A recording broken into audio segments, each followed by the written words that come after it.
This story of reincarnation began at the very moment when humanity finally achieved victory.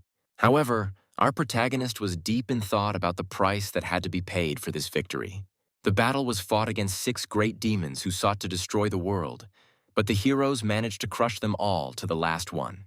However, the price was horrific. The sea of death left by this god swallowed up most of the land, including cities and entire civilizations. Thus, with this victory, humanity itself found itself on the brink of extinction. And then the hero even cursed, looking at the scale of the losses. He wondered about the meaning of this victory, which in reality felt like a defeat, since all around him there was only endless ruins. Not a single surviving hero remained alive, and even the Tower of Heroes, once a symbol of Earth's resilience, collapsed and turned into rubble. Then Chris looked with bitterness at the destroyed sea, which did not disappear even after the death of its creator. However, at that moment, he was interrupted by a mocking voice accusing him of creating a senseless drama. The speaker turned out to be Sam, Mad Dog, and he mockingly remarked that if anyone saw him now, they would think that this was his doing. Luisa Valente, known as Wild Dog, added that he was acting like a child, pretending to be injured and now acting tough. Amir Singh, nicknamed the Ice Dog, added that their leader was in fact just an opportunist who wanted to take all the credit for himself. However, the last blacksmith, Chris, soon answered them, reminding them that without the equipment he had created, they would not have lasted even a minute. His words irritated his 3 interlocutors, who looked at him with obvious displeasure. And then Chris ordered them to be quiet. These 3 were known as the 3 Dogs. They never took the side of either humanity or the side of demons. They acted solely on their own whim, pursuing personal interests. In other words, they were a group of selfish opportunists. However, it was they who managed to survive until the end, and their contribution to the final battle turned out to be the greatest. The protagonists then pondered their fate, wondering if the outcome would have changed if the 3 had offered their power earlier. After this, the young man asked them a direct question about whether any of them would survive this battle. Sam was the first to respond, admitting that his internal organs were completely destroyed and the end was near. Louise said that she was under a curse that prevented her from stopping the bleeding, while Amir added that his heart was pierced. Then the hero looked at them with reproach and sadness, explaining that this was retribution for their hesitation and delay in helping. He scolded them for the selfishness they retained until their last breath, thinking only of themselves. And suddenly all 3 of them collapsed before him, lifeless bodies having breathed their last. Chris sighed heavily as he looked at them, admitting that they had remained a burden and a source of irritation until the very end. After this, the young man, treading heavily, began to collect their weapons from the ground. With a bloody hand, he took out his hammer to forge something for his comrades one last time. Readying himself, he raised the tool over one of the blades. He then fixed it one last time and thrust it into the ground, asking them to take care of the weapon this time. Chris thought that at least it would be a worthy tombstone for the warriors. Meanwhile, he was left alone in front of a giant wave approaching him. Now he finally began to wonder if it was time for him to go. In his final moments, the protagonist decided that this would be the last time he would do something like that. Suddenly, he put his hand on his chest. Suddenly, sparks flashed between his fingers, after which a window appeared in front of him, informing him that the extraction of fate from Chris's target had begun. The energy condensed and formed a shining diamond crystal in his hand. After this, another message appeared, indicating that the connection with Chris's creator had reached a certain level. It was his unique ability, link extraction, an innate skill that allowed him, as a link forger, to extract special ores from targets. However, he knew that using this ability on himself would not yield anything valuable, only something worse than ordinary iron ore. Then he looked thoughtfully at the stone in his hand and decided that if there was nothing in it, then at least let him take regret with him. After this, the hero raised his hammer high, deciding to use it to forge the final weapon. At that moment, the roar of the waves rang in his ears, and he wondered if it was the sound of the sea being destroyed or the sound of the waves that he had heard all his life. However, he was sure of one thing. Every time that sound rang in his ears, his hands created instruments that went beyond imagination. Then Chris hit the stone with his hammer as hard as he could, and a bright light flashed, filling everything around. When the glow dissipated, he saw that the stone had turned into a small dagger, and then the young man smiled ironically. Despite his hopes of receiving something exceptional, He held up the ordinary dagger, expressing disappointment at its utter simplicity. In the end, the hero decided to commit suicide with his own hands rather than drown in the waves of the cursed sea. As he sank into the depths, he laughed at himself, calling it madness, because the last act of his life was a blow with a hammer. And only in the last moments, the young man, while creating this dagger, realized the truth. The sound of the waves he had heard since the awakening of his power was actually the sound of the sea of doom. A feeling of regret washed over him, and he wondered what would have happened if he had realized this earlier or had managed to convince the three dogs to join them. If I had used my hammer to help others even a little, perhaps many things would have turned out differently. And suddenly a window appeared in front of him, informing him about the manifestation of the equipment image, and then the skill, Return to the Origins, was activated. He suddenly found himself in a brightly lit place, and at that moment a voice was heard calling out to Chris and reminding him about the exam. Chris hadn't heard the word student in 31 years, so the mention of an exam struck him as a shock, and the protagonist quickly put the pieces together. If we were talking about events 31 years ago, then he was at the entrance exam to the Tower of Babylon. Chris suddenly remembered the system window in which that dagger was displayed, and realized that this was the very embodiment of the image before death. Chris wondered if the return to the source was really due to the dagger, but soon received a warning from the observer. He threatened to expel the student if he didn't take the exam seriously, and Chris absent-mindedly confirmed that he understood. He then looked at the hammer in his hand and muttered quietly, finally realizing the reality of his time travel. The young man then began to wonder if he could change everything if he realized his abilities earlier and started using the hammer. However, almost immediately he pushed this thought away and gripped the instrument tightly, realizing that there was something more important. Now Chris clearly realized that only one thing mattered: the need to take advantage of the opportunity given to him. Then Chris made a promise to himself that in this life he would definitely enter the Tower of Babylon at any cost. The meeting with the three dogs was supposed to be the starting point on the way to the goal. With these thoughts, the hero grabbed the hammer and began to work with such seriousness that he attracted the attention of the observer. He thought about the personality of this interesting student. His blacksmithing skills were astonishing. Although the blows seemed slow, they were rhythmic and precise, producing a clear sound. As a result, the observer came to the conclusion that the level of blacksmithing skill of this young man was extremely high. Meanwhile, Chris's work amazed the other students, who began to guess what level of skill he had achieved. When the young man held the perfectly polished and flawless blade in his hands, the assistant could not believe his eyes. The young man decided that a truly outstanding student had come to the exam this year. At the same time, the observer himself was confident that if he submitted the work in this form, he would immediately pass the test. However, he was then surprised to see Chris raise his hammer high into the air, intending to shatter the newly forged blade. The next moment, the blade shattered into pieces, leaving the observer and his assistant in complete shock. The hero himself understood how far he was from perfection. Moreover, he believed that it would be unacceptable for a real blacksmith to imagine such work. At this moment, Assistant Han shouted loudly, declaring that destroying a weapon in front of the master was a mockery of the exam. However, Chris ignored him and addressed the observer directly, saying that he wanted to reforge the quest from the very beginning. The assistant tried to intervene again, but the observer calmly interrupted him. He ordered him to bring the remaining materials for the student, which caused obvious surprise in Khan. Throwing a stern look at the assistant, the man asked whether he had broken the rules or whether he should go get the materials himself. The angry assistant answered negatively and hastened to carry out the order. Meanwhile, the observer turned the conversation to the young man and reminded him that there were only 40 minutes left until the end of the exam. The hero confirmed that he knew about it. The observer then asked him if he still thought it was the right decision to split his work. At first, the hero thought, looking at the fragments of the weapon he had created. However, Chris firmly replied that he could not deliver a product of that level. Hearing this, the observer smiled approvingly and advised him to do his best. However, the protagonist realized that achieving perfect blacksmithing skills with his current body would be extremely difficult. He lacked mana, strength, and even time. Therefore, he had to choose the optimal path. And suddenly one of the students heard a strange sound coming from Chris.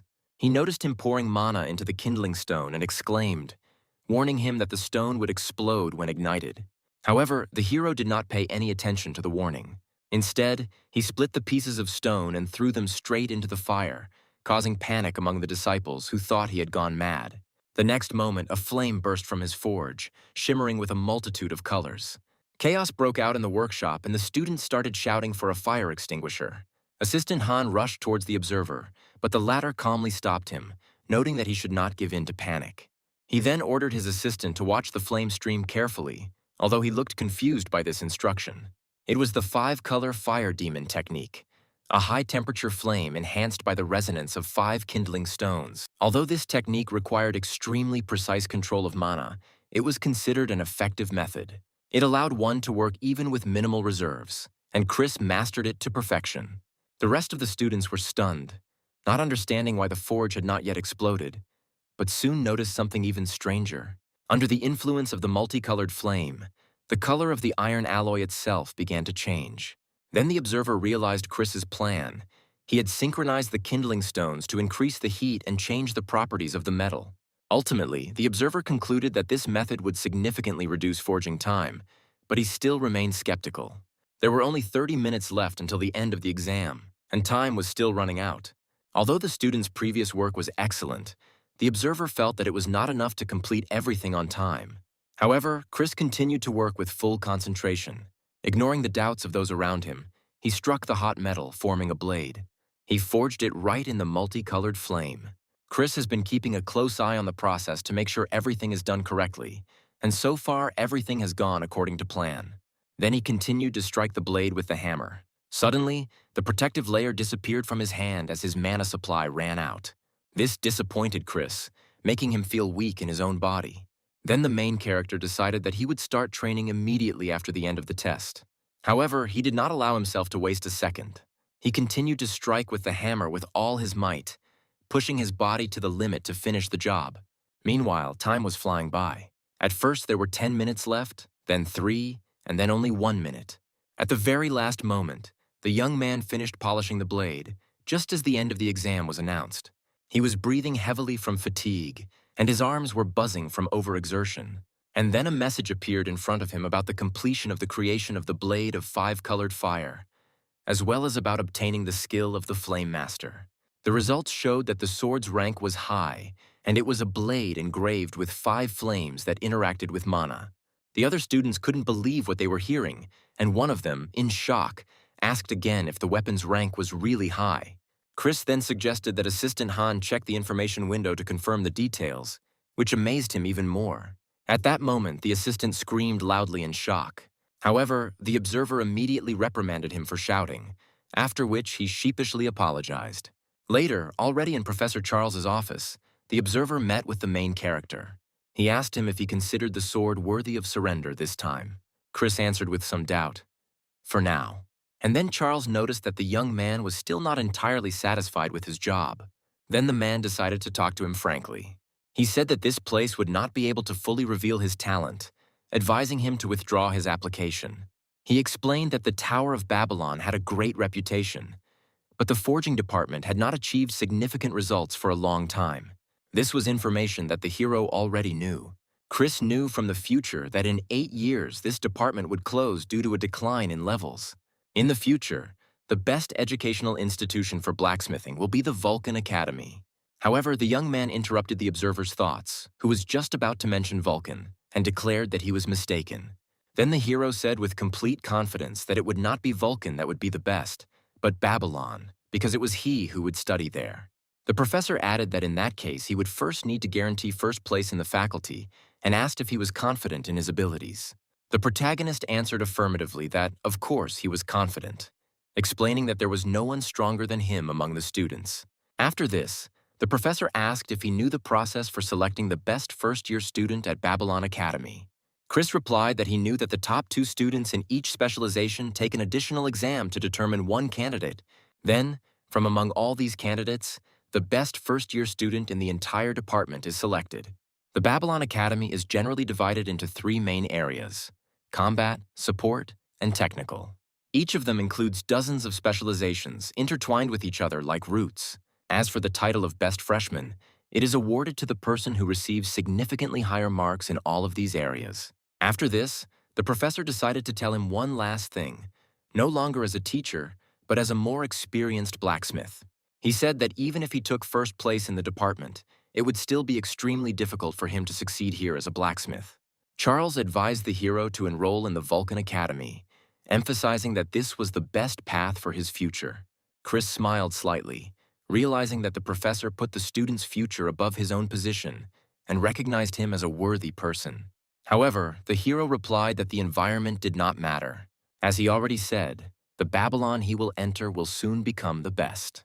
The professor chuckled quietly, wondering to himself if he would be the best wherever he went.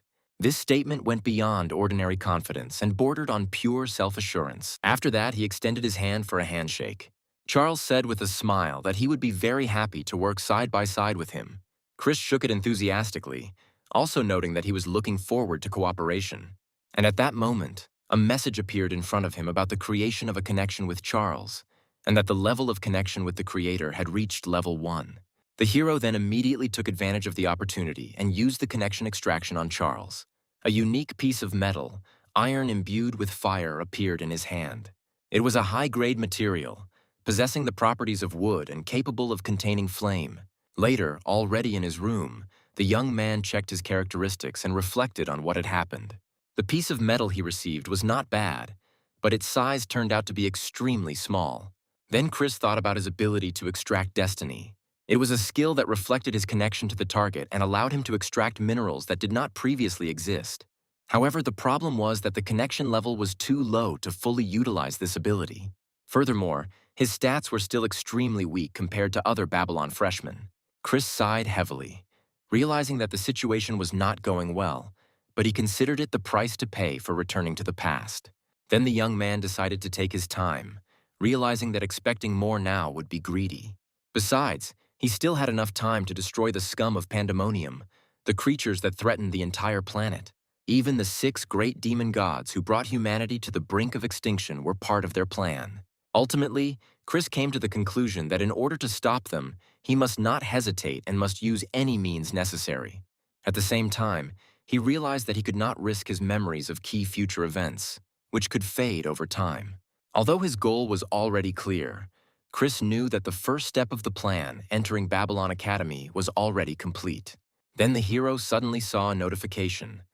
Chris's connection level reached level 1, and he had a new skill: Fate's Imprint. A week later, Creech was already at Babylon Academy. At this time, the young man wondered if he was lost again. But soon he finally found the right place, smelting shop number 3. However, as soon as he opened the door to greet those present, someone abruptly interrupted him, addressing him by his full name. As Chris entered, he noticed that his exam opponent was already there. The fair-haired man looked at him with obvious displeasure and noted that he looked too relaxed. It turned out to be Michael Barmut, the vice dean of Borsippa, who scolded him, wondering if he couldn't see that everyone was already waiting for him. However, Professor Charles calmly reminded him that there were still 10 minutes left before the start of the additional exam. However, the deputy dean sharply objected, stating that the issue was not about time, but about behavior. Then Chris realized that the forging department was not just experiencing difficulties, but that the professor himself was in conflict with senior management. Only now did the young man realize the true reason why he had advised him to choose another academy. After this, Chris tried to greet another person. The blond man sitting next to him looked at him attentively, but not at all kindly. When Chris tried to speak to him, his words were suddenly cut off as he silently turned his face away. This caused confusion in the hero, since no one had treated him like that for a long time. At that moment, the door opened again and a girl came inside, asking if everyone was already there. The main character and the blond man standing next to him immediately noticed her. Michael Barmouth greeted her as the dean and remarked that he had been wondering when she would arrive.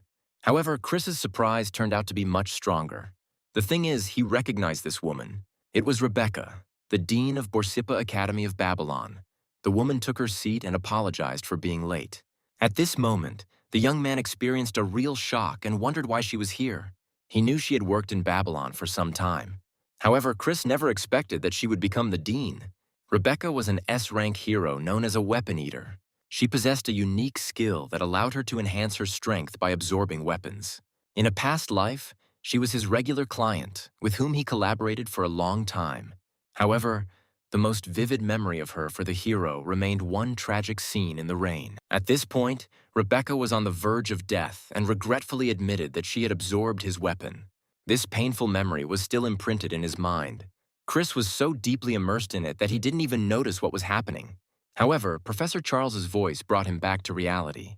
When he called out his name, Chris responded in confusion. The professor then announced that he would now begin to explain the details of the exam, asking everyone to listen carefully. Charles first clarified that the total test time was 90 minutes. During this time, the participants had to create a weapon that could be used in conjunction with the sword from the previous exam. However, the professor then added a condition.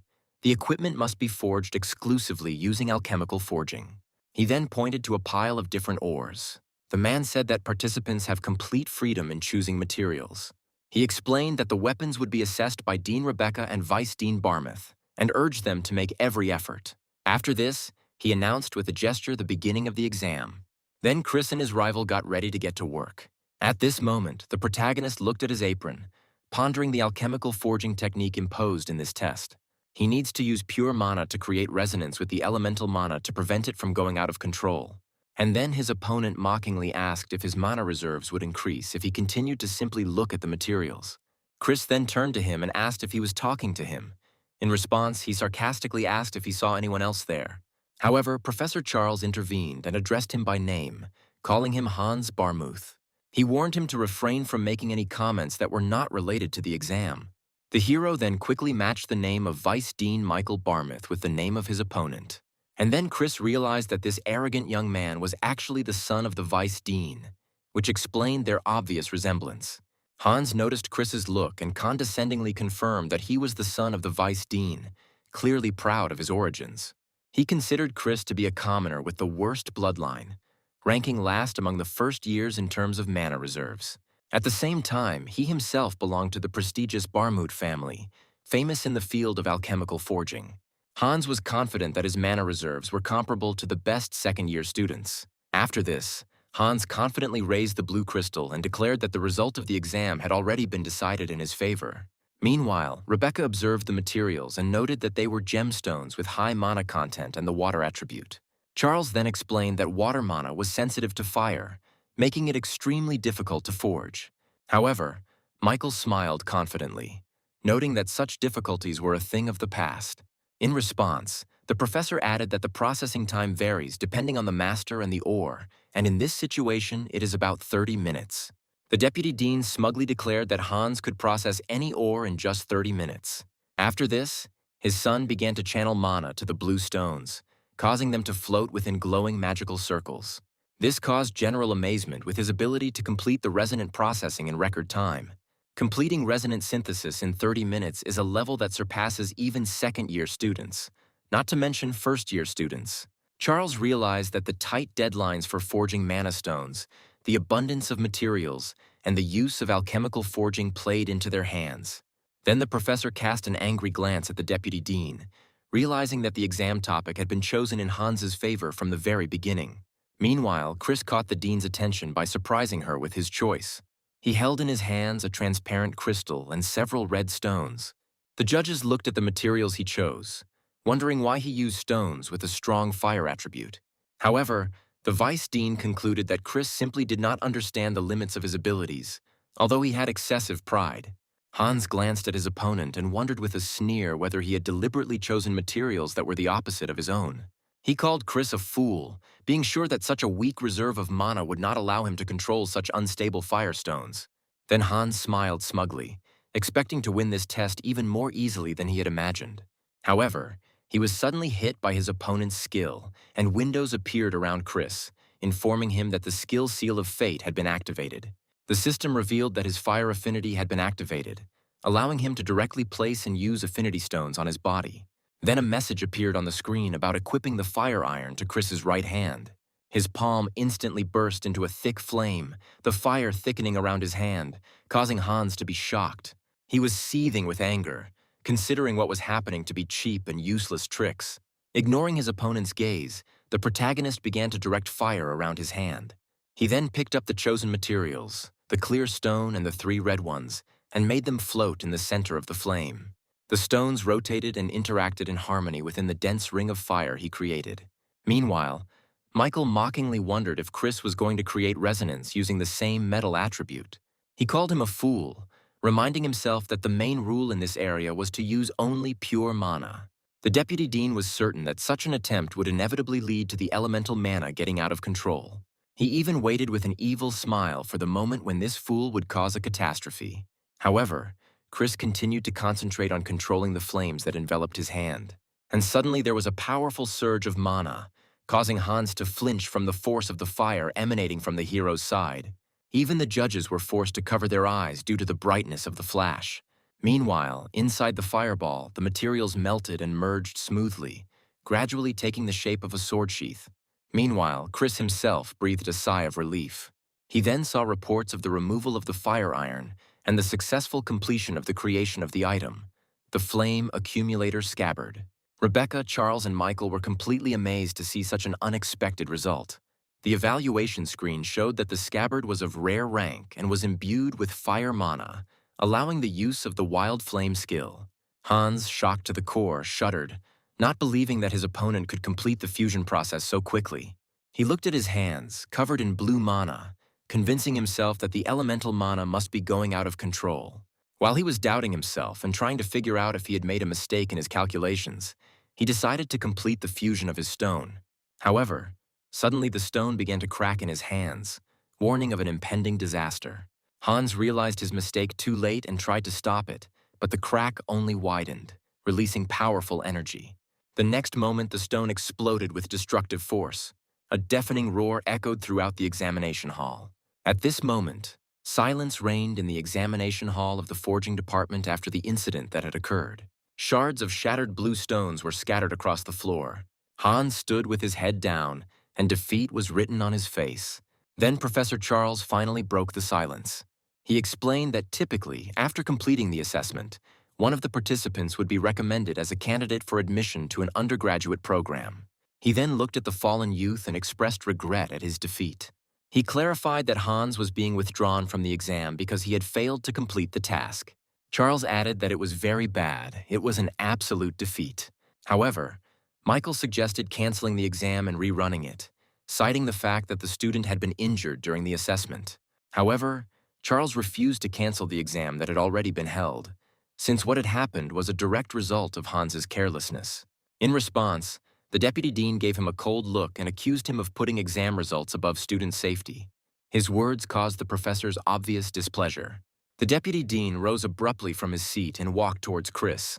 He stated that the fastest resonance speed officially recorded at the academy was a full 5 minutes.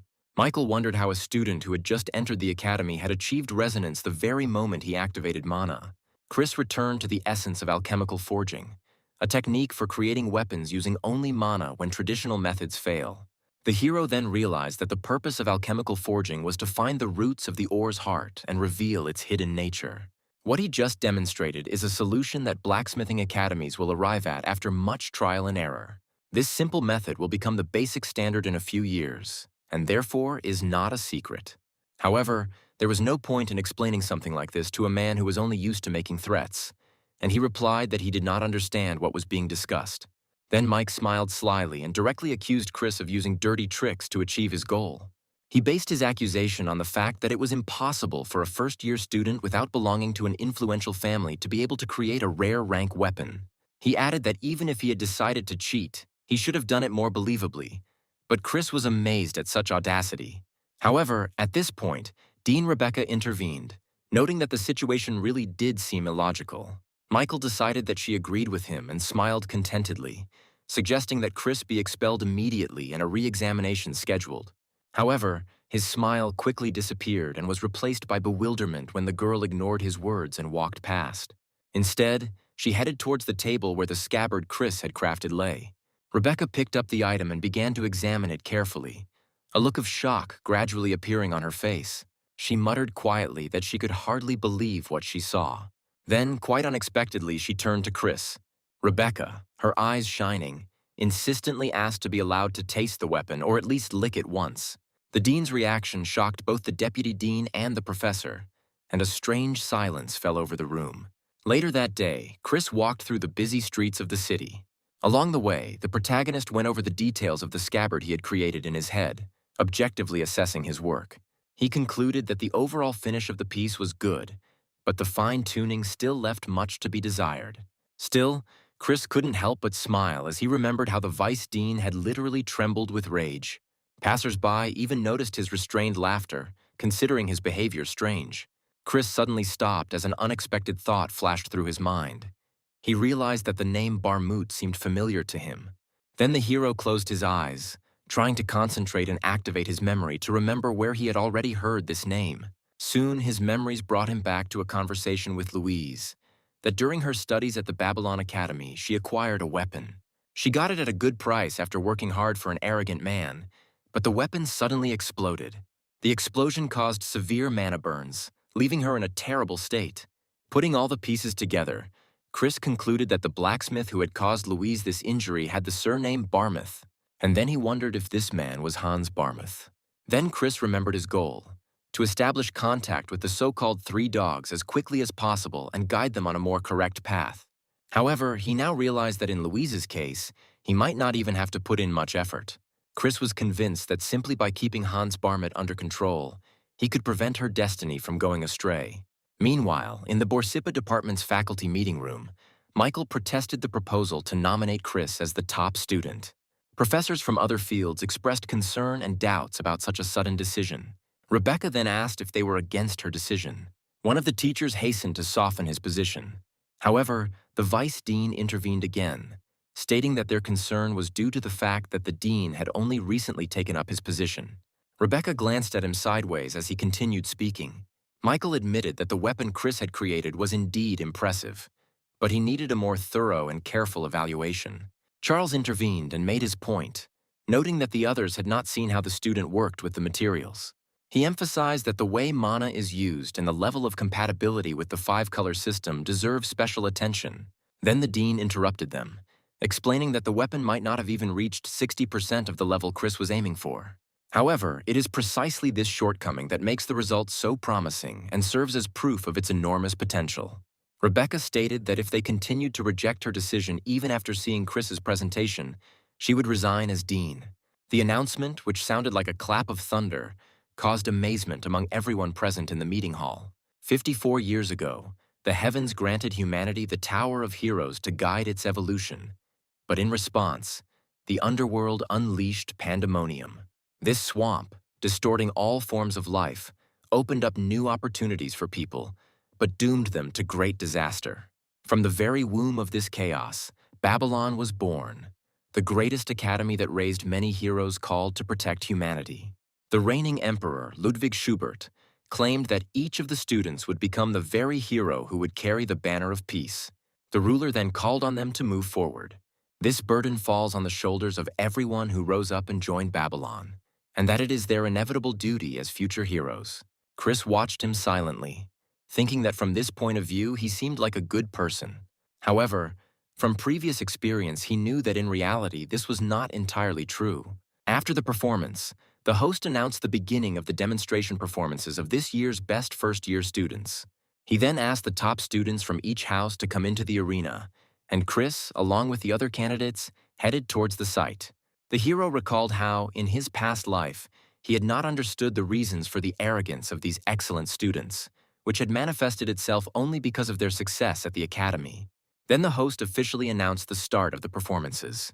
And now, having found himself in their shoes through his own achievements, Chris realized what a feeling such a position gives. With great enthusiasm, the presenter presented to the audience the target that would be used to test the students' abilities. It turned out to be a high-tech robot of the 9th model, known as Automaton, a golem created in a puppet factory. He had high combat effectiveness, enough to compete with a C-rank hero on equal terms. Chris carefully examined the mechanism and came to the conclusion that this model, having no weapons, relied on direct physical contact. The demonstration was opened by the combat faculty. Jake Myers was declared the best freshman in the Ackerkoof department, so he was invited to step forward. Jake took a position in the arena opposite the robot, while the hero remembered that he was the third son of the Myers family. He was known for practicing an unusual form of fistfighting despite coming from a line of sword masters. Meanwhile, Jake assumed a fighting stance, preparing for a collision, while the robot's eyes glowed red. At that very moment, the host announced the start of the long-awaited duel. The robot rushed towards the enemy with lightning speed. He tried to immediately deliver a powerful blow to him, but the young man dodged it with amazing flexibility.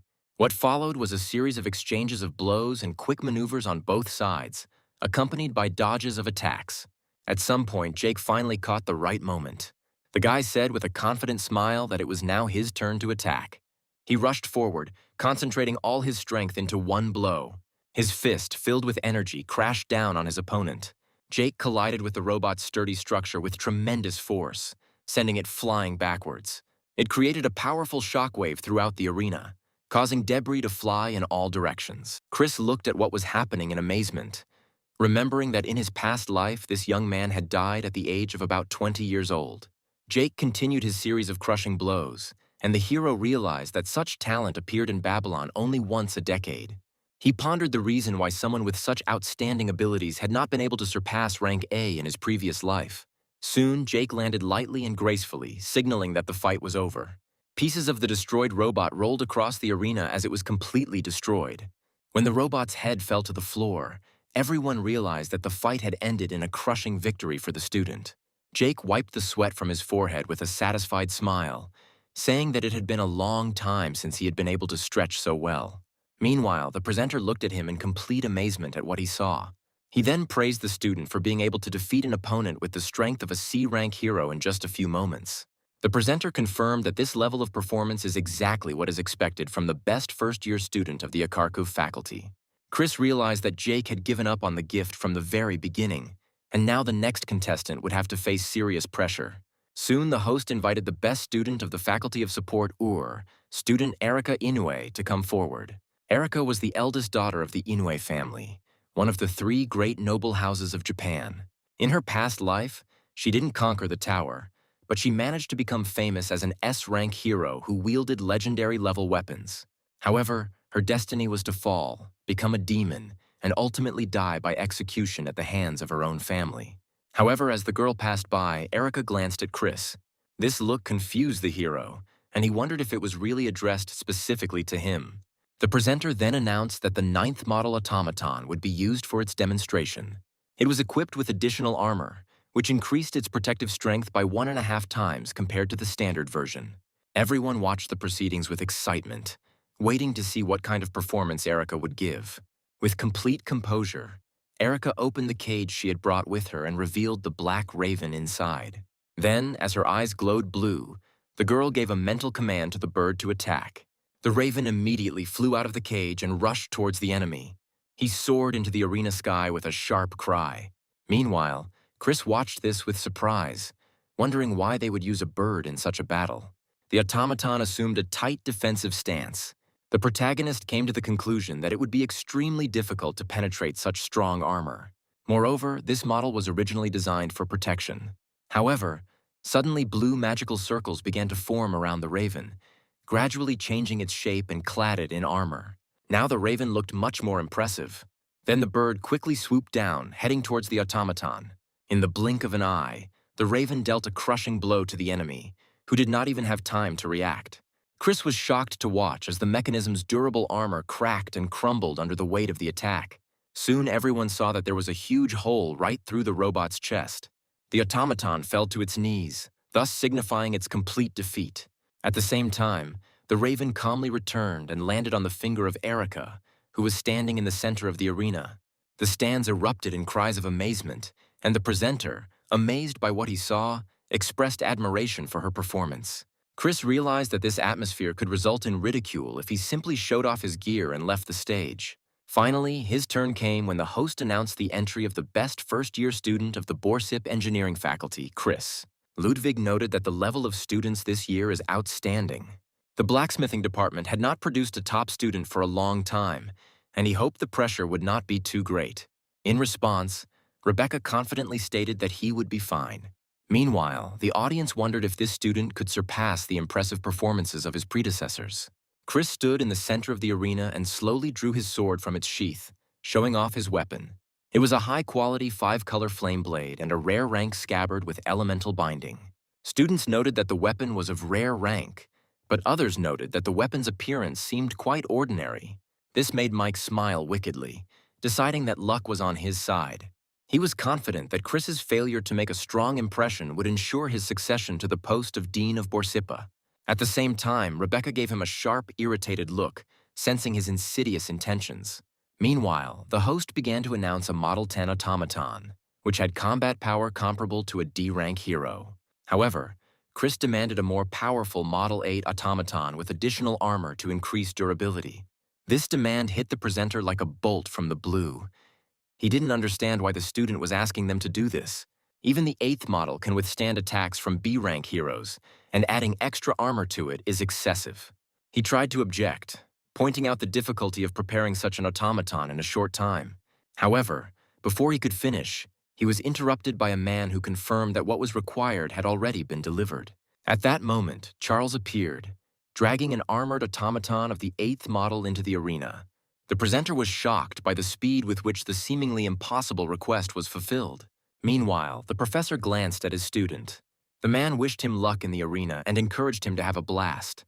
The presenter was still confused and fell silent for a moment. However, he then loudly announced the official start of the demonstration. The stands immediately exploded with shouts of anticipation of a spectacular battle. Chris stood confidently on the battlefield, wondering if he would live up to the expectations placed on him. The young man then slowly drew his sword, and 5 colors began to shine from the blade. With each passing second, the tongues of flame enveloping the weapon grew stronger. This caused amazement among some students who recognized the power of the weapon. However, Hans also noted with disdain that what he saw was nothing more than a useless visual effect. Meanwhile, Chris recalled the properties of his unique sword. The 5 colors that formed its blade had a contradictory nature. Any attempt to release them without full control over the mana will result in a powerful explosion that could cost the user their life. However, thanks to the sheath imbued with fiery energy, he was able to control the flames, thereby avoiding the consequences.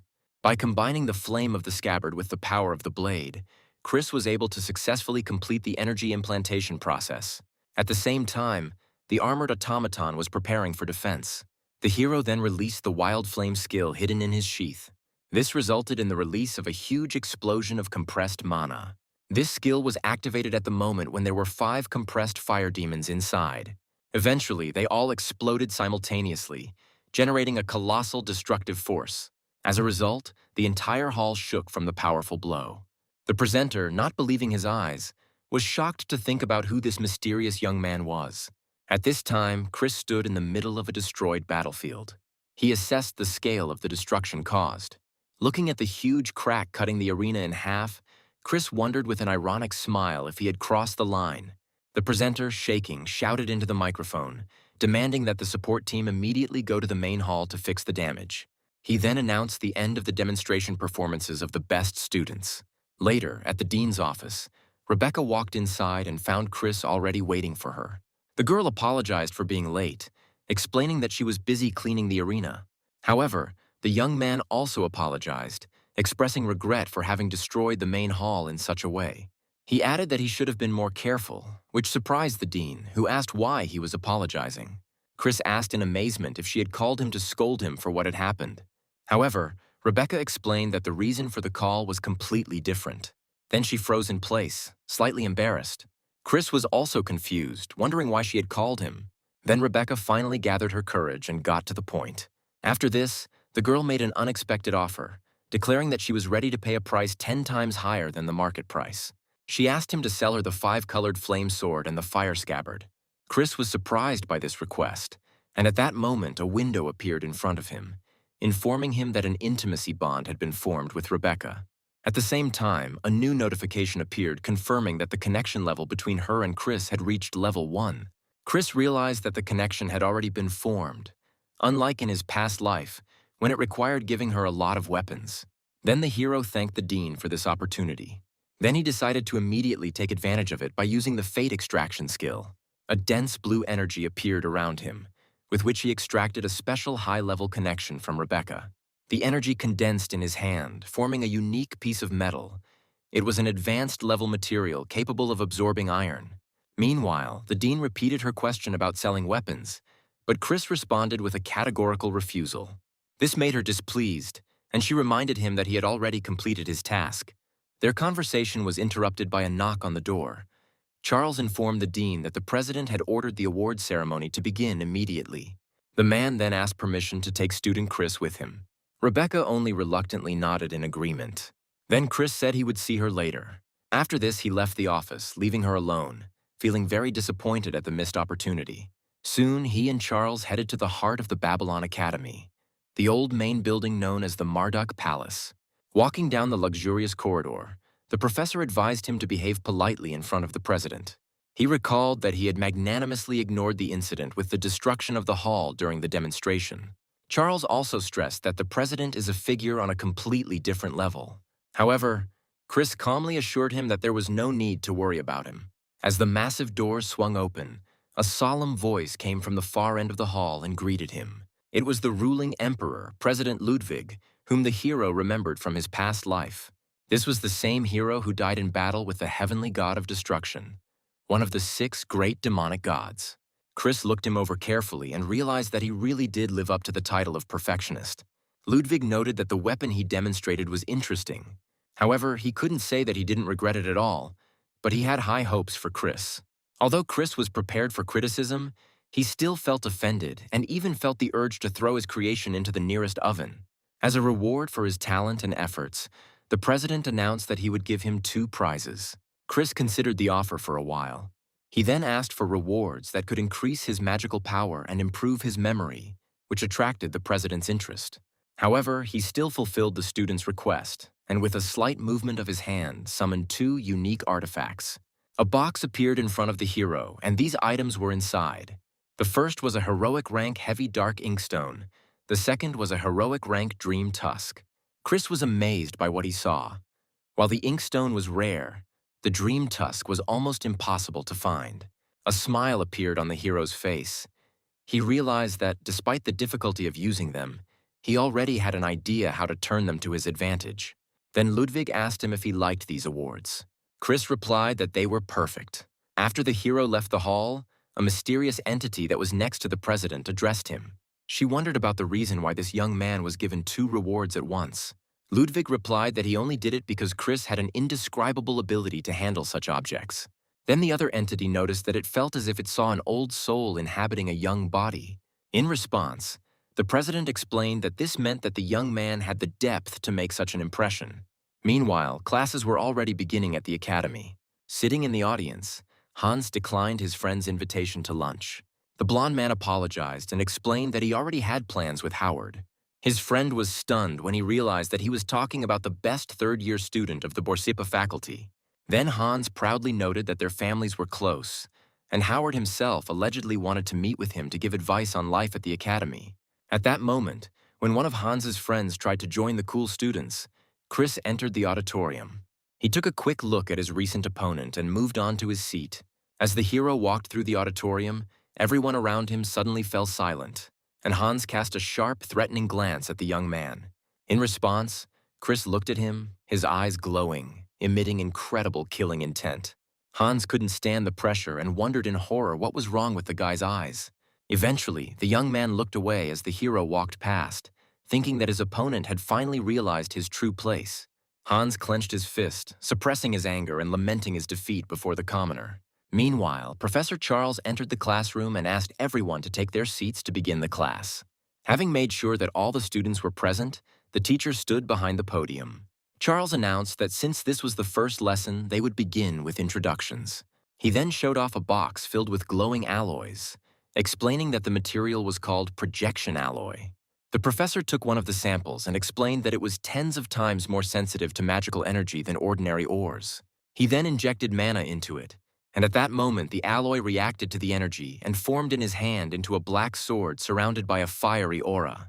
Chris watched with admiration, realizing that it was this level of skill that had allowed Charles to enter the top 100 artisans in the world. The professor went on to explain that such high sensitivity makes it extremely difficult to use these alloys as real weapons. However, on the other hand, they reflect the unconscious traits of the master, allowing him to understand himself and reveal hidden sides. This is why weapons created from this material are called clones, and students' self-presentation will be replaced by the creation of such clones. He added that their work would be on display in the main building for a whole week and urged everyone to make every effort.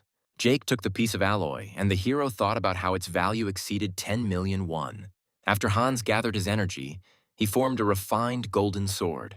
However, Chris watched the proceedings with indifference, believing that none of these students possessed the most important talent. Finally, the professor called Chris to introduce himself. The young man then took his alloy, thinking that as the best student in the faculty, he should not hide his true strength. The next moment, powerful energy began to emanate from the alloy. Chris decided that since he had decided to participate, he intended to show everything he could. The next moment, a destructive wave swept through the audience and shook everyone present. A week later, the students gathered in the main building to see the clones on display. It was obvious that the reason for such a crowd of people was Chris's work. However, their surprise reached its peak when they read the explanatory plaque. It turned out that Chris's alloy had absorbed 19 other alloys during its formation, and the administration decided to leave the result as is. Some students tried to downplay the achievement, attributing it to chance or the use of multiple alloys. One student noted that the lack of outstanding students makes people believe this, but Erica disagreed. Moreover, Jake Myers supported her, and he himself carefully examined the work in front of him. He noted that even such a huge number of alloys turned out to be insufficient to fully express Chris's abilities. Meanwhile, in the blacksmith's workshop, one of the mentor's assistants was watching Chris work. He acted with astonishing precision, not allowing even a split-second error when striking his hammer. Khan was confused as to what he could possibly teach a student with such a level of skill. In the end, he decided to simply credit him for the task. After the rest of the students had completed their training, Han declared the class over. However, Chris remained where he was, continuing to work with concentration. The hero took the hammer, intending to continue processing the workpiece in his hands. But before he could strike, the mentor's assistant stopped him, wondering if he was going to destroy the product again. The mentor then reminded that this worksheet must be submitted after completing the current training stage. Chris was surprised by the word hand over, after which Han explained that Babylon provides financial support to students. He evaluates the effectiveness of the weapons they sell outside the academy, thereby providing a budget for their activities.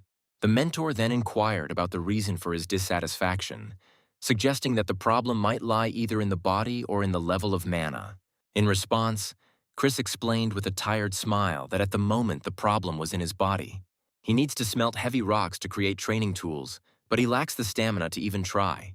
Then the assistant mentor offered him an alternative. When it comes to forging, using magical enhancements will be more effective than physical training to increase strength. The idea intrigued Chris, and he smiled slightly to himself. This was a method he had avoided in his past life. However, now that his body is deprived of stamina, the hero realized that with the help of enhancements, he could smelt heavy materials. Chris thanked his mentor for the advice, but he dismissed it, saying it was nothing special. Then the hero decided to give a recommendation himself, explaining that he was using an excessive amount of mana when striking with his hammer. He should reduce its consumption to 70% and also concentrate the blows on one point. The young man then added that this approach would be more effective at the moment. His words left Khan in a state of shock, as he couldn't believe that a first-year student dared to give him advice. However, judging by the look he gave the hammer, he decided to test his words. At the Babylon Academy, students were encouraged to study independently and were allowed to attend classes from other departments. However, there were two main conditions. Firstly, the student had to successfully complete the core subjects in his or her specialty. Secondly, if he received 3 failing grades, he would be immediately expelled. Thus, freedom was granted, but along with it came responsibility for one's own choices. As Chris got off the train, he noticed Erica Inoue standing with several young men. One of them rudely interrupted him, demanding that he clear the way. The hero felt irritated by their behavior, believing that they should be the ones to give way. However, before the situation escalated, the girl turned to him. Erica asked where he was going. Chris replied that he was heading to the support department because he was considering taking a minor. Then Erica offered to be his guide, which shocked her friends. One of the young men tried to remind her of the upcoming meeting, but the girl made it clear that he could go without her. Despite this, the guy still insisted and reminded her that the elders were expecting her presence. And yet the girl replied that she was not interested. Chris just watched their squabble silently.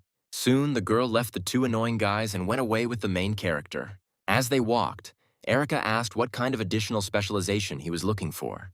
Chris then explained that he wanted to study the enhancements. He needed enhancements that could enhance his physical abilities without interfering with the precise control required for forging. Erica suggested that he pay attention to the barriers, and the hero then wondered if they specialized exclusively in defense. However, Erica replied that it all depends on the method of application. To make her point, she created magic circles around the envelope she was holding. She then suggested that he try to tear it apart.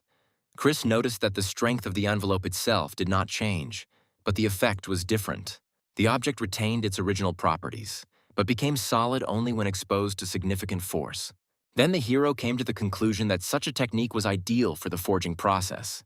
Erica explained that to achieve this level of complex application, he would need the help of a teacher. The girl added that the barrier's teacher was married to one of her relatives, after which she offered to introduce him to him.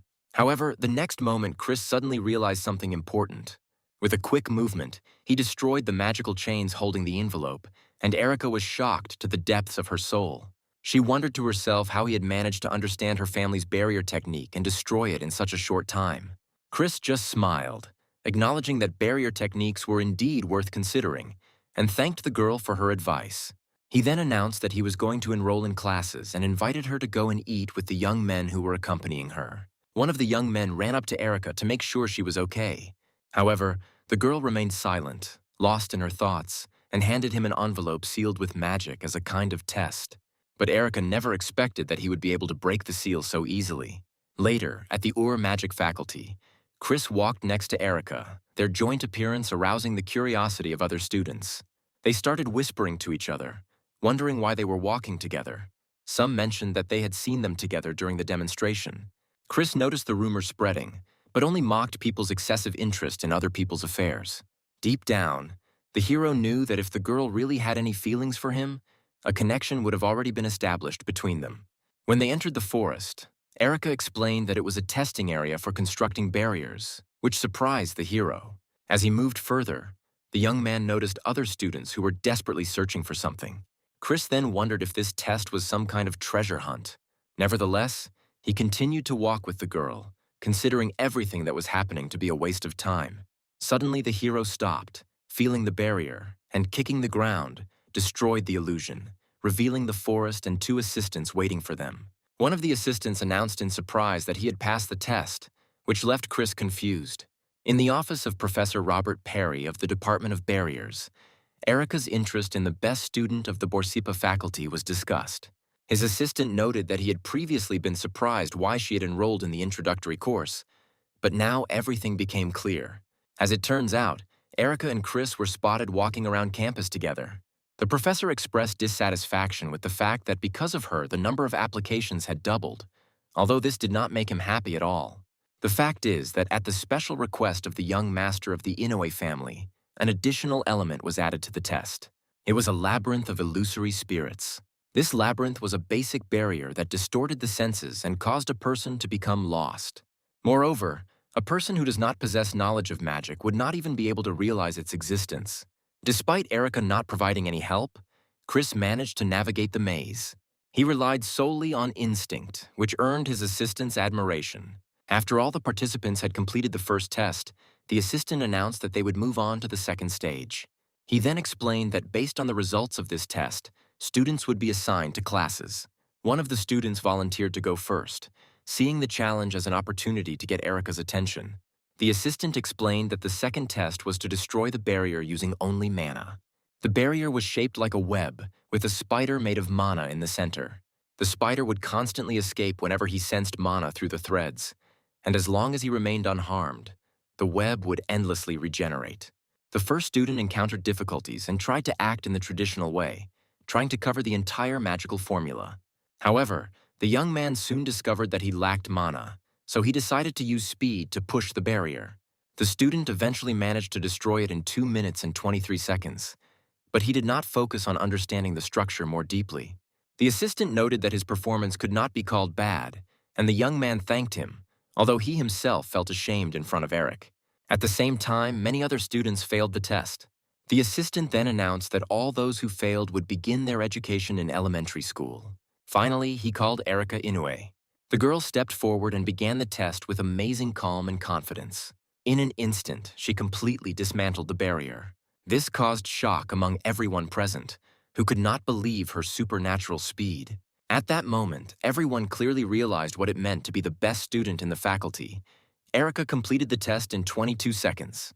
And although the mentor praised her result, he noted that the standard method of destruction would have allowed her to shave off another 2 seconds. Finally, it was Chris's turn, and the mentor looked at him carefully, assessing the young man to himself. He came to the conclusion that there was nothing special or outstanding about him. Chris knelt down in front of the magical web, determined to understand its nature, and began to study it carefully. This left students and mentors puzzled, wondering what he was doing and whether he realized the test had already begun. Chris, however, peered intently into the details of the barrier and came to the conclusion that it had properties similar to heavy rock ore.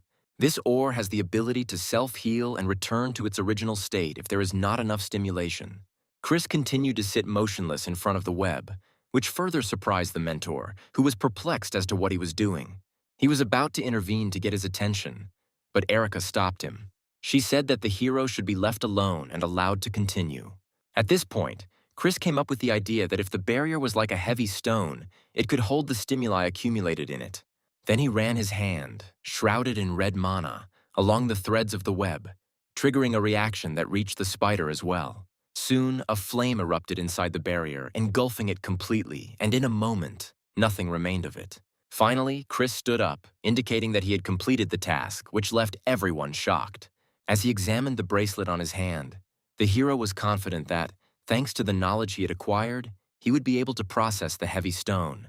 Meanwhile, the mentor, stunned, announced that Chris had completed the task in 7 minutes and 45 seconds. Professor Robert, however, considered the time spent to be insignificant. Although the young man spent 7 minutes understanding the structure, if he encountered the same barrier again, he would destroy it in a matter of seconds. He didn't limit himself to simply destroying the barrier, but developed a formula that would destroy the spell from the root. Erika watched his retreating figure with surprise and admiration. If he combines magic with his forging skills, it's scary to imagine what legendary tools he could create. Later, the Academy's entire inbox was filled with messages about an application for student Chris to conduct the forging process. Only Michael did not submit an application, meaning that the rumors of tension due to his son's fall to second place were true. While the employee was preparing to choose one of the candidates, he suddenly froze in shock when he saw another letter. He read a sudden message that the dean of the faculty herself was taking charge of the forging process of student Chris. Meanwhile, in the blacksmith shop, Chris stood holding a heavy stone and the necessary materials when he heard his name being called. Rebecca stood in front of him. The woman said that as the dean, she decided to test his skills herself. Chris smiled and turned to his stove, deciding that since things had come this far, he should show the best of his abilities. This was the first stage of forging the dark heavy stone began.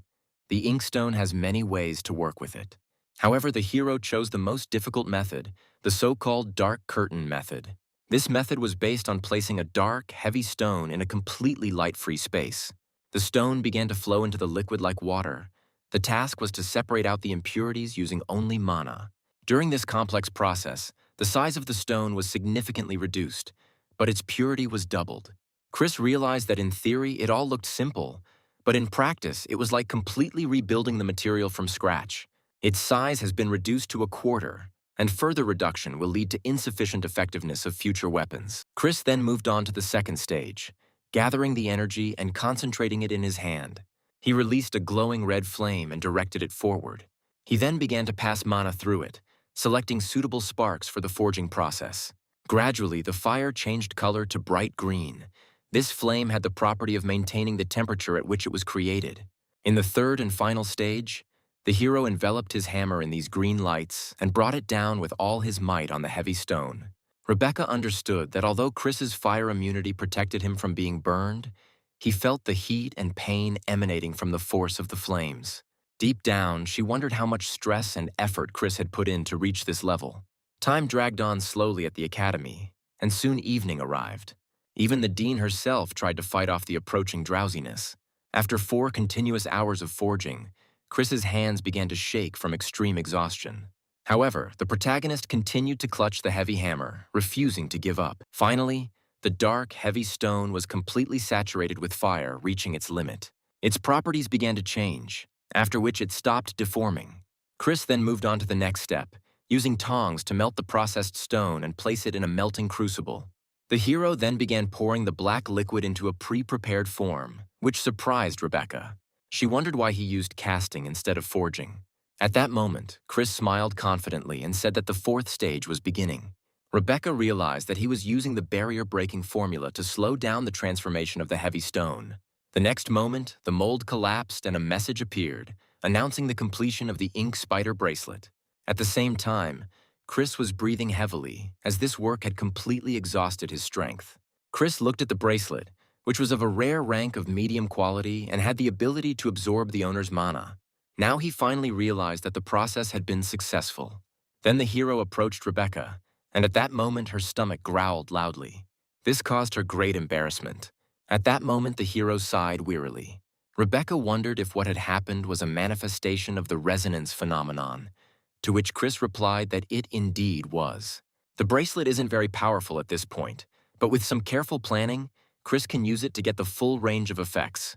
He then took out a bowl containing the remains of the processed dark stone and expressed regret that he could not offer her the real thing. However, the hero hoped that for now she would be satisfied with this.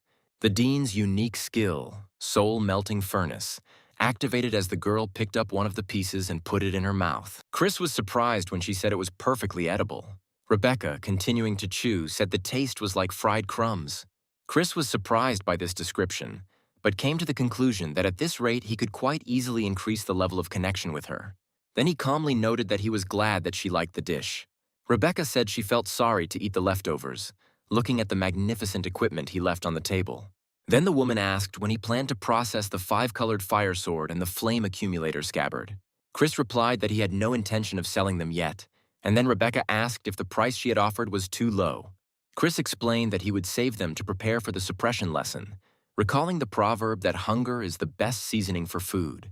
He promised that if he succeeded in creating worthy equipment, he would let her know, to which the dean said that she would wait for that day. Rebecca then asked if he had completed all the forging work for the day, and Chris confirmed that he had. Then she suggested leaving the premises, noting that the staff would take care of cleaning, which was a real relief for the hero. Chris tried to get up, but his strength failed him and he began to fall backwards.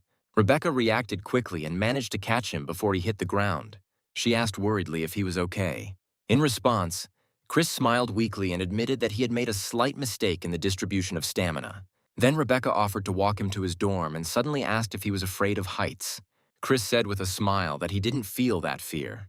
The next moment, Rebecca surprised him by picking him up in her arms and lifting him into the air with the power of fire. She rose rapidly above the academy buildings. As they flew forward, Chris watched in amazement.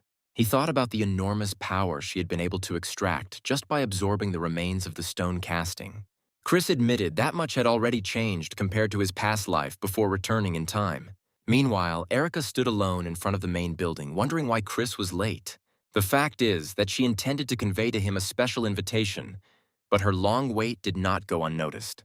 Her photo quickly circulated on the academy's bulletin board, accompanied by taunts about the reason for such a long wait.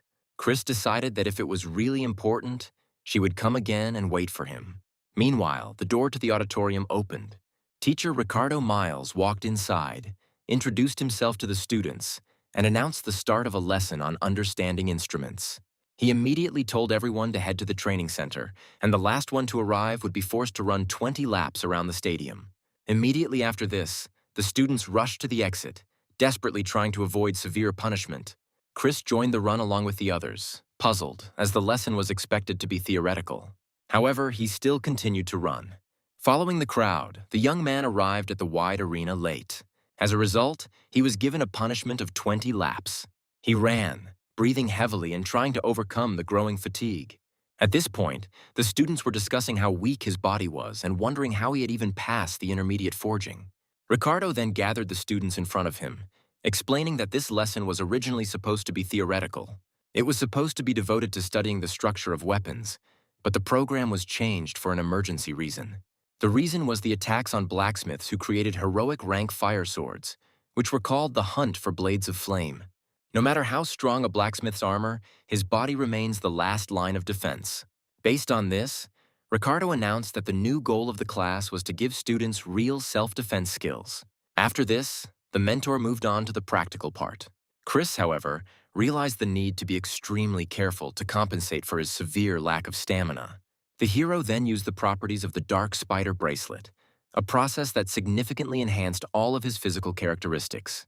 After running, Chris stopped, breathing heavily as the surge of energy in his body dried up, and then Ricardo ordered him to come over.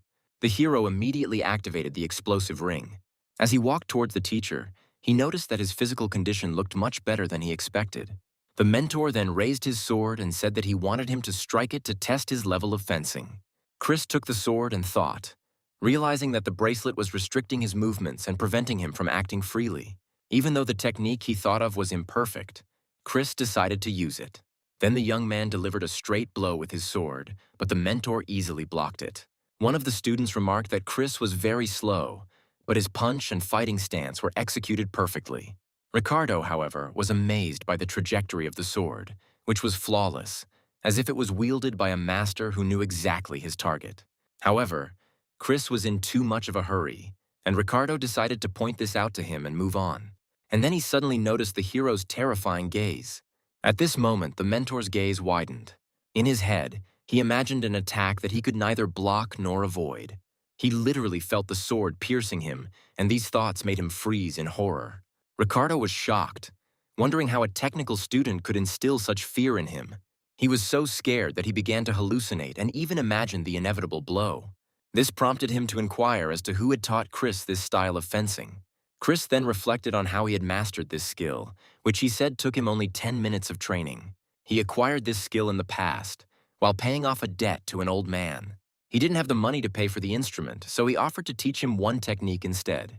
However, Chris gave his mentor an evasive answer, saying that he had supposedly learned this by watching fights, which left him puzzled.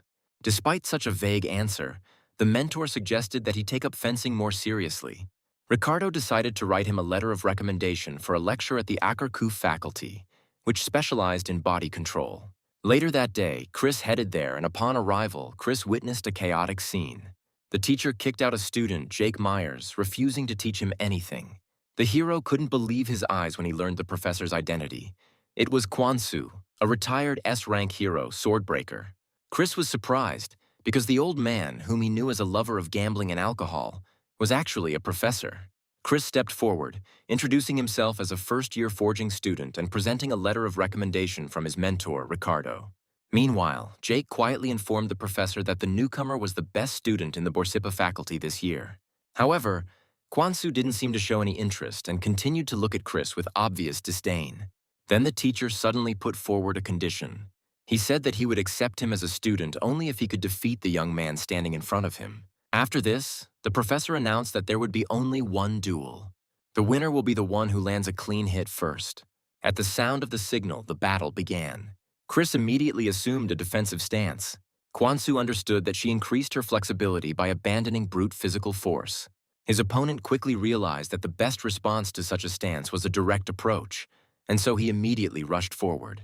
Kwansu noted with irritation that Chris's opponent had begun to apply psychological pressure even before the actual clash. Meanwhile, Jake was already approaching Chris at full speed. The young man tried to grab the hero to prevent him from striking. At that moment, Chris felt a tremendous power emanating from him. Jake was able to easily knock him onto his back and was already preparing to deliver a clean blow. However, he was surprised when Chris suddenly used the explosive ring skill. Energy immediately began to accumulate in the bracelet on his arm. He ended up knocking them both to the ground with crushing force. Thus, the fight ended with Chris's victory. Jake was still in shock, as just a moment ago he had been sure that victory was in his hands. But now, seeing the abrasion and drops of blood on his nose, he realized that he had lost. Chris, with a slight smile, said that he was a little faster. After a short pause, the defeated youth reflected on the attack that had just occurred. Kwansu then ordered everyone to come out, saying that he promised to train Jake if he won. However, Chris, with a sly smile, suggested that since he was the one who struck the blow, perhaps he should be the one to train. The hero realized what a scandal could break out if it became known that the best student, Akarkuf, had been defeated by a student from Borsippa. The professor agreed and decided that he was at least obliged to make a man out of that blockhead who could earn his own living. Hearing this, Jake was delighted, and the teacher said that he would set a time for training. The young man bowed deeply, expressing gratitude for the opportunity to study, but the professor indicated that he should leave. However, Chris remained where he was, after which Kwangsu said that he wanted to discuss something special with him. The professor asked Chris to demonstrate the sword technique he supposedly used against Ricardo, and the hero immediately agreed. Chris assumed an attack stance. Then he suddenly rushed forward, delivering a quick blow. However, the professor blocked it without any difficulty, and noted that this technique relied entirely on the element of surprise. He then said that the idea itself was not bad, but the execution was extremely weak. Kwansu grabbed the sword and wondered what the point of a technique that becomes a burden to the user after the first use was. After this, he sternly reprimanded Chris, saying that if he had taught this to anyone else, he would not hesitate to break his limbs. However, the professor promised that he would form a body for him suitable for using this technique. Chris then took the opportunity to ask if his registration for the course had been confirmed, and the professor said it had. After a short pause, the hero bowed respectfully and asked permission to leave for the day. As Chris left the room, the professor muttered quietly, amazed at the young man's audacity. Outside, Jake was waiting for the hero, and Chris told him that Kwansu was very arrogant, despite the fact that he was only a teacher. However, Jake stopped Chris and said that he wanted to tell him something. He handed him an elegant black envelope, sealed with wax, which turned out to be an invitation to a meeting of the nobility. Chris wondered if this was the invitation Erica had been about to give him. Jake explained that even though the meeting was full of arrogant people, it would be a good opportunity for him. Chris hesitated for a moment, but the young man stated that it was just a sign of gratitude for helping him enroll in the course. Chris eventually accepted the envelope, thanked him, and moved on, thinking about the specializations he had already applied to. He considered barrier construction and body control, and also considered the possibility of studying specialization at the Borsippa faculty. Lost in thought, Chris accidentally bumped into a girl with reddish-brown hair who immediately apologized. However, her attention was drawn to the bracelet on his arm. The girl immediately asked if he had created it. Chris answered the question with a question, asking what would happen if it really was him. Then the girl with a mysterious smile offered to enchant his bracelet, and the hero immediately saw a message about establishing a connection with Leah Claudel. This girl was a genius who would later become famous for creating a legendary weapon, raising its rank by 2 levels at once. Leah looked closely at Chris's bracelet, realizing that it was a rare item made from heavy ore. She muttered quietly about the possibility of adding more formulas, but then stopped herself, deciding that the bracelet was too valuable to risk it. While the girl was confused, Chris, who was calmly watching her, asked if the bracelet was bad. Then Leah enthusiastically explained that the problem wasn't the bracelet at all, but the excessive ideas that came to her mind when she looked at it. She was surprised at how well it worked with magic, and admitted that she couldn't even decide which formulas to use. Then Chris calmly said that it was not a problem. The girl was surprised by such an answer, after which the hero showed her another exactly the same bracelet.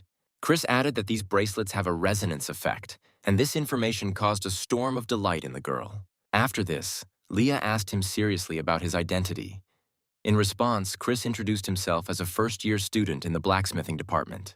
However, at that moment, their conversation was interrupted by a young man standing nearby. He turned to Chris, saying that they needed to talk, and asked him to step away for a while. Leah was unhappy that their conversation was interrupted, while Chris wondered if this young man was one of Erica's followers. Even though the stranger wanted to talk privately, Chris refused and insisted that he tell him everything right there. The guy then demanded that Chris apologize to Erica for tearing up the invitation she had given him in front of everyone.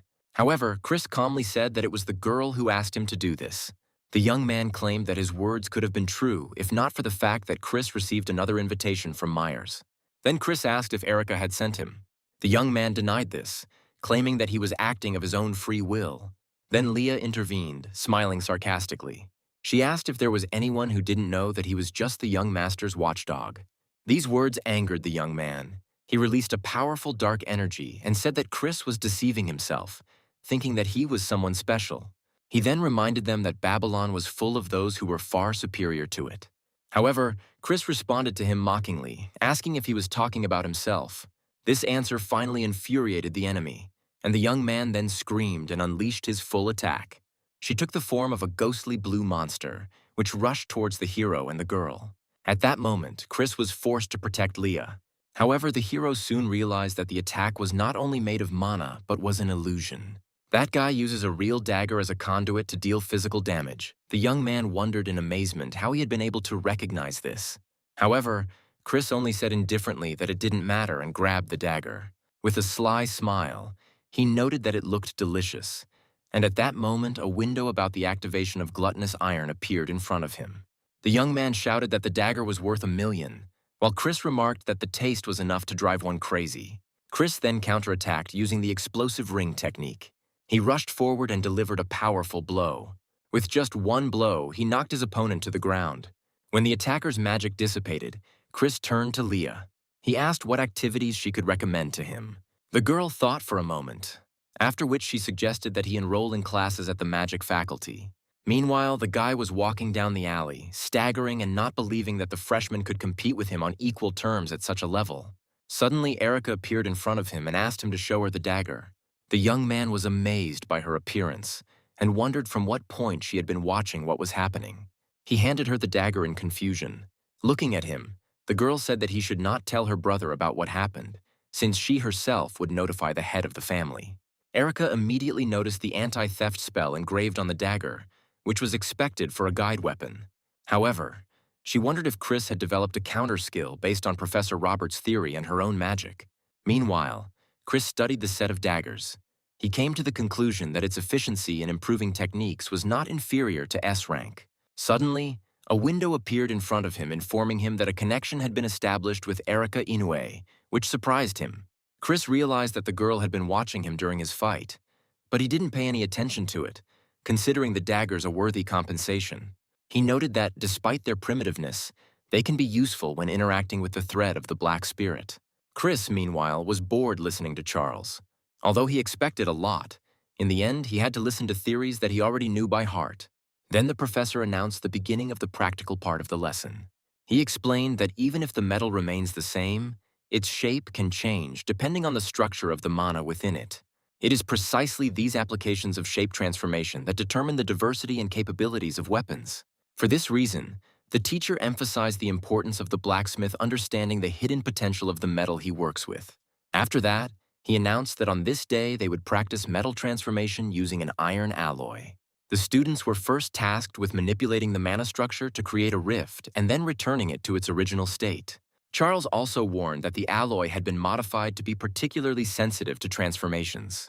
Chris concluded that the teacher was not completely opposed to the idea of magical treatment, and then it was announced that 10 minutes were allotted to complete the task. As soon as the signal sounded, the students began working, but most of them encountered serious difficulties. However, 2 students were still able to fulfill the professor's demands. Chris and Hans successfully completed the task almost simultaneously. After this, the professor announced that they were moving on to the next stage. There he will demonstrate the matrix as an example, and students will have to apply it on their own. Hans felt confident, believing that since their speed and skill were equal, he could win this time. The professor then showed an extremely complex matrix and asked to apply it in practice. The young man was able to shape the alloy according to the matrix shown. Hans looked extremely pleased with the result, considering it perfect in every respect. However, the teacher then addressed him by name and ordered him to return the alloy to its original state. Then the guy became confused, and then he suddenly discovered that the mana structure was completely damaged. The professor explained that the alloy was not capable of withstanding such a transformation, meaning that the processing method was incorrect. Hans followed his instructions literally, so he didn't understand what the problem was. Charles replied that he had failed to understand the true potential of the metal, something he had previously emphasized. The teacher went on to explain that if it is impossible to restore the altered matrix, then the mechanism is not transformed, but destroyed. It is this destruction that becomes an important variable affecting quality and productivity. Hans then wondered if Chris had noticed the trap, but he soon dismissed the thought, deciding that perhaps he had just been lucky. Suddenly, Chris easily returned his alloy to its original form. Soon, everyone saw a literally perfect result, which caused amazement among the students. They couldn't believe their eyes and wondered how he managed to do it. After the teacher declared that such a thing was impossible, he asked Chris to demonstrate the transformation again. The hero realized that he had deceived the professor and explained that this was only possible because the alloy had been specially modified for students. Then Charles realized that it was all due to the sensitive nature of the alloy. Now he felt very sorry that he himself had not noticed it. At that moment, the memory of Ken's, the greatest blacksmith in history who managed to pass through all the floors of the tower, returned to him. The transformation formula he created, the truth of iron, was considered a fundamental and extremely difficult task for all blacksmiths. Charles thought the formula was impossible to break and asked himself if he really believed the student was capable of such a thing. After the class ended, the teacher called Chris and asked if he had a minute. The boy answered, puzzled as to what was going on. Charles gave him a gift, thanking him for his help and for his decision to join Babylon. When the young man opened the box, inside he found crimson fire jade, a rare ore capable of smelting mixed metals. The professor explained that if he absorbed the essence of this stone, he would be able to permanently strengthen his crimson flame. Chris then thanked his mentor, confirming that this gift would be very useful for him. Charles then asked him if he wanted to sign up for his elective. The hero asked whether they were talking about studying the origins of weapons, surprising the teacher with his knowledge. Chris confirmed that he knew about it, muttering to himself that the course was one of the most well-funded in Babylon. However, Chris hesitated, remembering that before the regression he had not heard Charles's name, which meant that his fate had not turned out well. However, he realized that he was still facing a mentor who was attracting attention, and so he decided to enroll in the course. The teacher was surprised to hear that he had already signed up for several courses, but the hero downplayed this, explaining that there were only 4 of them. Then the professor extended his hand. Chris shook it, and at that very moment a system window appeared in front of him, informing him that the connection had been extracted. He reached the first level of communication, and this allowed him to obtain a unique metal fragment, iron imbued with fire. Chris came to the conclusion that if it was possible to extract minerals from a human, then the human body could also be melted down and processed. He knew that the presence of several monotypes in the body caused a conflict that was deadly to the blacksmith's precision. This is why they usually work with only one attribute, but it was different. After he exhausted the mana that was suppressing the heat in his body became ready to absorb the essence of the crimson flame. Then the young man realized that as a blacksmith, he must create a magical circuit within his body, entirely dedicated to this flame. He eventually decided to remelt himself, and soon a notification appeared that his attribute mana had been strengthened, and the rank of his crimson flame had increased. In addition, he obtained a new S-rank skill, Divine Body Purification Magic, which refines the inner mana circles. As a result of this skill's effect, all of his stats increased significantly. Chris then remembered his past when someone had reproached him for giving up without even trying to use the materials available. The girl sarcastically asked how he even expected to succeed this way. This memory awakened determination in him, and the hero firmly decided that this time he would use everything he had. He promised himself not to leave any regrets, no matter who the person he was about to face was, a future ally or an enemy. Another day, already in the workshop, Khan announced that they had to complete the pieces they had worked on in previous classes. He also noted that what they create today will determine their level of academic performance in the first semester, and therefore urged everyone to try hard. The students responded enthusiastically and set to work. However, Chris felt his work was poor because his body could not keep up with his skills, causing many parts to come out crooked. Chris realized that he had no opportunity to relax or take matters superficially. Then the protagonist continued to deliver successive blows, and sparks flew around him and tongues of flame flared up. The young man then decided that this level of refinement was enough to fix it. However, he understood that he wouldn't have enough time for the rest of the weapons unless he made them at an intermediate level. Nevertheless, the hero came to the conclusion that bringing one weapon to perfect condition is much better than scattering efforts. And then he began to carefully draw the blade across the stone. But suddenly a familiar and frightening sound rang in his ears, the roar of waves, reminiscent of the collapse of the world. Chris knew that every time this mysterious sound occurred, it meant that he had created something great. Then he carefully examined the sword, which now emitted a special glow. Chris realized that the sharpness he had acquired was not temporary. It was a cutting edge inscribed into the very essence of the blade. At that moment, a system window appeared in front of the main character, informing him of the completion of a weapon called White Light. Chris rated the result as quite decent, especially considering that the base was made from regular hardware.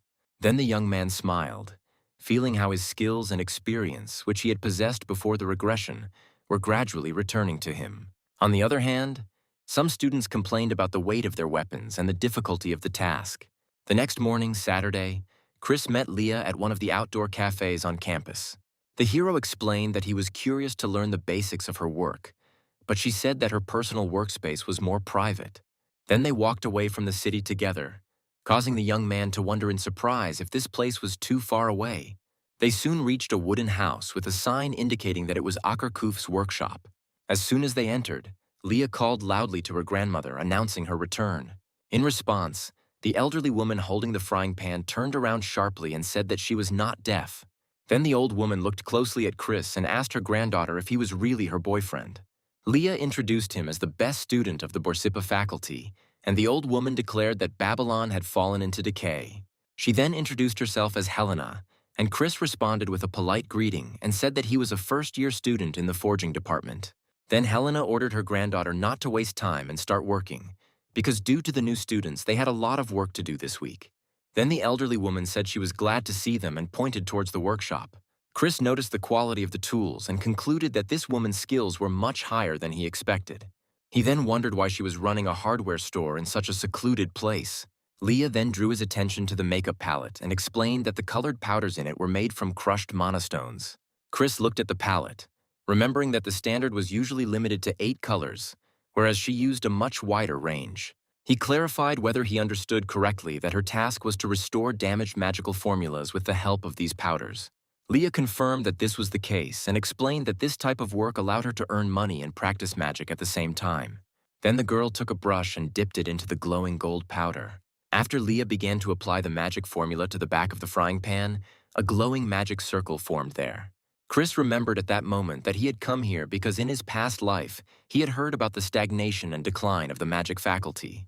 Then he remembered the words of that guy who said that Leah failed all the exams and couldn't even hold on to first place. However, looking at Leah and seeing such a level of talent, the hero fully understood the real reason for this stagnation. Chris smiled softly, realizing that her ability to completely lose herself in what she was doing was a real talent in itself. Chris examined the enchanted frying pan and noticed how the magic harmonized with the mana circles, giving the tool special properties. He realized that his hands were yearning to engrave white light again after a long break. Helena, seeing his desires, offered him to use something and choose any item from the accumulated pile of tools. At that moment, the hero cast a displeased glance at her, wondering if she was trying to take advantage of him. However, his attention was soon drawn to a specialized and high-quality sharpening stone. Then the hero smiled, deciding that having a tool of such a level was worth trying. Helena watched him with interest, wondering why he had chosen this particular subject. Meanwhile, Chris carefully examined the knife and noticed that it was made by a true master who was well-versed in working with blades. After this, the young man set to work, believing that the knife's creator would be able to use it brilliantly even if it were sharpened to the limit. Chris then began sharpening the blade with quick, smooth movements, much to Helena's amazement. She wondered in shock if this guy was really just a freshman who had entered the academy this year. At that moment, Leah screamed joyfully and raised the frying pan up, saying that she had finished the job. However, she noticed her grandmother and asked when she arrived, to which Helena sarcastically said that she herself did not know. The girl then scolded Helena, saying that she tried to find mistakes in the students, but in the end she got a lesson herself. However, Grandma flicked Leah on the forehead so quickly that her glasses flew off and demanded that she shut up. She then turned to Chris and asked if he had finished his work. The protagonist, with a confident smile, replied that he had done everything possible and promised to show an even better result in the future. Then the old woman sighed heavily and said that they should leave. Leah began to grumble about her grandmother's bad mood and walked Chris outside. Meanwhile, Helena was left alone and looked thoughtfully at the knife he had left on the table. At that moment, a man in a pinstripe suit burst into the workshop, calling out to her and asking if she was busy forging. Helena gave him a sharp look and demanded that he speak more quietly. Then the man apologized and explained that he had a lot of orders accumulated. He ignored her reproaches and told her not to interfere in other people's hobbies. Then he took a knife from the table. As soon as the man looked at the blade, his expression changed, and he asked Helena if she had gotten drunk and sharpened it. The woman denied it, and then the man suggested that one of her assistants had done it, given their noticeable increase in skill. However, Helena surprised him by telling him that it was a freshman who did it, and these words shocked the man. Then the elderly woman seriously confirmed that she was talking about a student who had entered the academy this year. At the same time, she herself, deep down, was pondering the true identity of this mysterious young man. Meanwhile, Chris and Leah were walking together outside, and the girl told them that Helena had previously been a professor in the forging department. However, she resigned 5 years ago and opened a store, and many faculty members have left the department over the past decade. Chris came to the conclusion that in the future, the forging department would become the weakest in Babylon, which meant he couldn't ignore it. At this point, Leah asked for his assessment of her enchantment, and Chris praised her for having a solid foundation free of errors.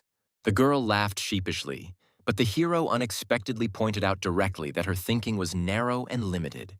The young man explained that she had thought of a more effective way to perform magic, but had not decided to use it.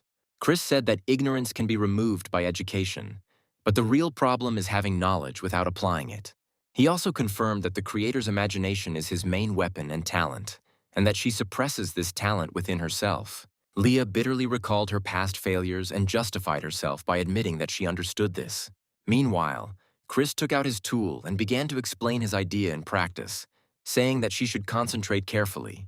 If we imagine the task as the need to place a stone underwater, then forging consists of creating this stone and placing it. At the same time, the role of magic is to carve the image of this stone so that it appears above the surface of the water.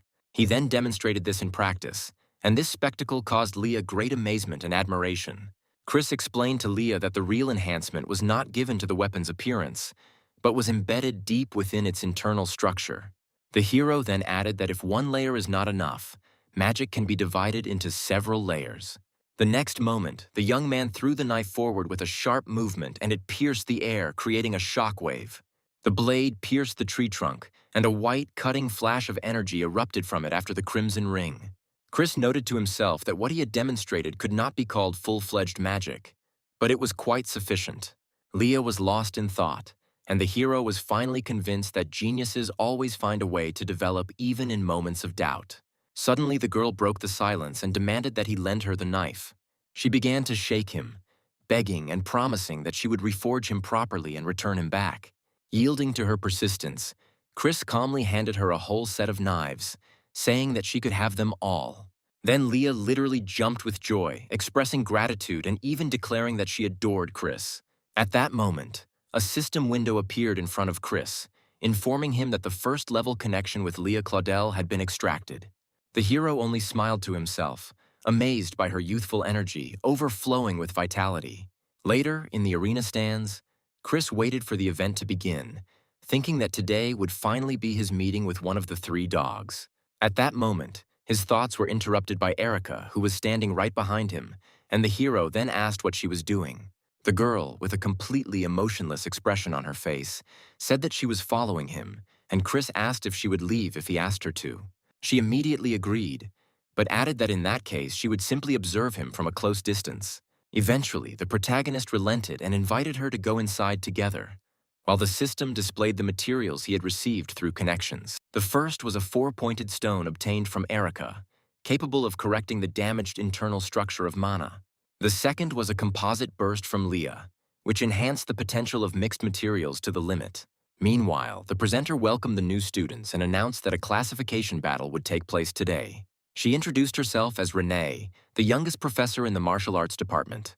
She then began introducing the participants, announcing the entrance of the arena champion, a 4th-year student and representative of the Myers family. She held the top spot for 3 years in a row and was described as the ideal A-rank hero. To thunderous applause from the audience, Aria Myers, known as the Saint of the Sword and the Conqueror of the Tower of Heroes, entered the arena. Chris and Erica watched the proceedings among the cheering crowd as the host announced the first contender. He turned out to be the best 3rd-year student of the Spear Combat Department, occupying 10th place and the heir to the Spear Smoldering Flame Wheel. Chris smiled slightly as he saw the young man enter the arena. That man was none other than Mad Dog Sam. The fight broke out instantly, Sam unleashing a series of powerful and consistent attacks on Arya with his flaming spear. However, the champion blocked his blows flawlessly. As a result, the young man was forced to retreat. Sam gritted his teeth against the pressure and frustration. Arya, however, remained calm and confident. She used a circular protective aura to easily reflect his fiery attacks. Chris watched the fight, noticing that Sam's performance level was not up to par even considering his age. He wondered in his heart whether this heir to a great technology had been deprived of proper support and guidance. The hero carefully analyzed the details of the battle and came to the conclusion that Sam's style had many annoying flaws. However, the most obvious and serious problem was the weapon he held in his hands. The duel ended with Arya putting her sword to his neck. Deciding that there was no point in fighting any further, Sam admitted his defeat. The girl stood proudly and was declared the winner. The arena erupted in applause, after which host Renee announced that she intended to conduct interviews with the participants. However, Sam had already left the arena early due to special circumstances. Arya then laughed, saying that even for her, it would be difficult to fight a 9th-rank fighter right away. The presenter then suggested replacing the interview with a question-and-answer session, which drew cheers from the crowd. The protagonist noticed the young man's gloomy mood, so he stood up, deciding to leave. Erica asked if he was going to leave the arena without watching the whole thing, to which he replied that he didn't like such events. Chris walked down the stands, silently calling Arya annoying. Erica didn't understand the reasons for his irritation, although she was relieved that he hadn't come because of her eldest. Meanwhile, she was attracted by the voice of the winner coming from the arena. Arya watched him with curiosity, finding him an interesting freshman. She noted with a mysterious smile that perhaps someone worthy of her attention had appeared. In the garden near the martial arts hall, Sam sat alone, sighing heavily. Chris walked up to him with quiet steps, looking at him carefully. The hero remembered that despite his bad character, Sam would become the mainstay of the Death Squad and sacrifice himself to overthrow the god of the Sea of Death. Chris hoped that this time he could get the Destiny Stone peacefully before the young man lost his mind. So he spoke to him first, asking if he had been following the fight. Sam turned his head slightly and recognized him as the best student of the Borsippa faculty and sharply asked why he was here. Chris was surprised by such a hostile reaction and tried to defuse the situation by saying that he would like to talk to him. However, the young man rudely refused and demanded that he leave. Then the protagonist insisted, explaining that this conversation would be useful for him as well, and asked to listen at least once. This persistence caused Sam to become angry, and he declared that he hated weaklings who couldn't do anything for themselves. In the end, he told Chris to forget about it and go away. The hero fell silent, comparing what was happening to the future, where Sam would become a mad dog, and noted that now he looked more polite. Then the main character realized that this situation could not be resolved with words. Sam looked at him sharply, realizing that Chris wasn't going to back down. In response, the hero said that he would say only one thing. With a confident tone, the young man declared that the legacy of the smoldering flame wheel spear would end with him. These words drove Sam to the limit of rage, and he immediately rushed into the attack. The next moment, he delivered a direct blow. In response, Chris activated the Fate Imprint, causing his fist to glow with powerful energy. The hero delivered a powerful blow that dispersed the flaming spear's attack and sent Sam flying back. He was shocked that the blacksmith was able to block a blow saturated with his mana. He admitted to himself that Chris deserved the title of top student, and perhaps he really was worth talking to. At that moment, Sam noticed that a trace of his mana still remained in the air, and he gathered his strength, preparing to demonstrate the true power of the spear. He then attacked with all his might, unleashing a huge fire blast and saying that this was the end. Suddenly, an explosion occurred at the site of their skirmish, but it was not the main character that was thrown back, but Sam himself. Chris, with a simple and calm movement of his hand, managed to dispel this attack and completely extinguish it. Sam froze in shock. The sparks that should have been controlled only by his mana were now between Chris's hands. Sam was deeply shocked. His opponent not only stopped the attack, but was also able to capture the essence of his energy and control it. After that, he tried to attack the hero again, but missed. A confident smile appeared on Chris's face. At that moment, he realized that his opponent was close to completely losing control of himself. Then he remembered the future, where Sam's unstable nature led to the terrible massacre of the Fireflower sect. Realizing that he was facing a man with a dangerous nature, Chris ignored his anger. Meanwhile, Sam himself rushed to block the next attack. However, the hero felt that the skill's effect was coming to an end and his body had reached its limit. It is no longer possible to establish a peaceful connection with this young man, and to achieve the goal it will be necessary to suppress him by force. But before he could deliver the decisive blow, someone stopped them. It turned out that Jake Myers suddenly intervened and stopped Sam's fist at the last moment, which greatly surprised Chris. Sam asked him if he knew the best student in the Borsippa faculty, and he said that he only knew him partially. After this, Sam ordered them to move away, and Jake immediately obeyed. He then grabbed Chris and enthusiastically pulled him along with him, leading him away. As they walked away, Chris tried to say something, but the young man interrupted him, telling him to be quiet and quicken his pace. Meanwhile, Sam was left alone, gradually coming to his senses, overcome with regret for having lost his composure. He revealed his power in such a way that he almost threatened the reputation of his master in the martial art. Jake began to scold Chris for his recklessness, which almost cost him his life, and asked why he had provoked the older student. However, the hero only responded with a joke, but admitted to himself that the situation was indeed dangerous. The hero thought, comparing Sam's current relatively calm character with the crazy dog he would become in the future. Chris then turned his attention to Jake and asked if his hand was okay. Jake laughed heartily and said that his arms were the strongest part of his body and there was no need to worry about them. After that, he became serious and asked an important question, inquiring about what Chris said about his older sister, Arya Myers, in the arena. The protagonist responded indifferently that he hadn't said anything special, but had only noted that she was a little arrogant. These words made Jake's eyes widen in shock, and he realized that this was why his sister was asking so many questions about Chris. The young man then came to the conclusion that his sister had shown a genuine interest in Chris. To Chris's surprise, it turned out that Arya had actually heard their conversation despite the noise of the crowd. But Chris only smiled. Arya's interest was exactly what he was looking for, because he knew that Sam's main obsession was winning over her. Jake warned his friend against taking this lightly, noting that he didn't know his sister well. In response, the hero described her as a person of narrow thinking and prone to intrigue. However, the blonde softened his words, admitting that he might have exaggerated a little. This made Jake wonder about the real reason why Chris disliked his sister so much. Chris's memory turned to Arya Myers, the Saint of the Sword. The hero knew that in reality her famous sword was nothing special. Suddenly, Arya disappeared without warning, and in her place appeared a demonic blade created from the remains of a demon god. After this, Arya turned into a dark being, embodying the god of destruction. Chris concluded his thoughts with an enigmatic smile and noted that it was clear from her face that she was troubled. Then the main character said goodbye to Jake. The guy remained standing there, confusedly trying to comprehend what had happened. Suddenly, he received a message from his sister Arya, asking him to continue to tell her news about this interesting young man. He had barely read the message when another beep sounded, making him tremble with fear. It was his sister again, pretending to be friendly and asking him to do her a favor. Then Jake sighed heavily and continued walking, resigned to his fate. The next morning, Chris sat in the lecture hall and wondered if he had overdone it in his fight with Sam the previous day. At that moment, the office door opened and a miniature man walked inside. Teacher Riz Dova announced that he would be teaching them classes for the next 2 weeks, and that the topic of the lesson would be attribute forging. The students began to whisper, as this professor was known for his eccentricity and unpredictable behavior. Reese explained that he would show them the budget allocation for the first semester, and then began calling the students one by one.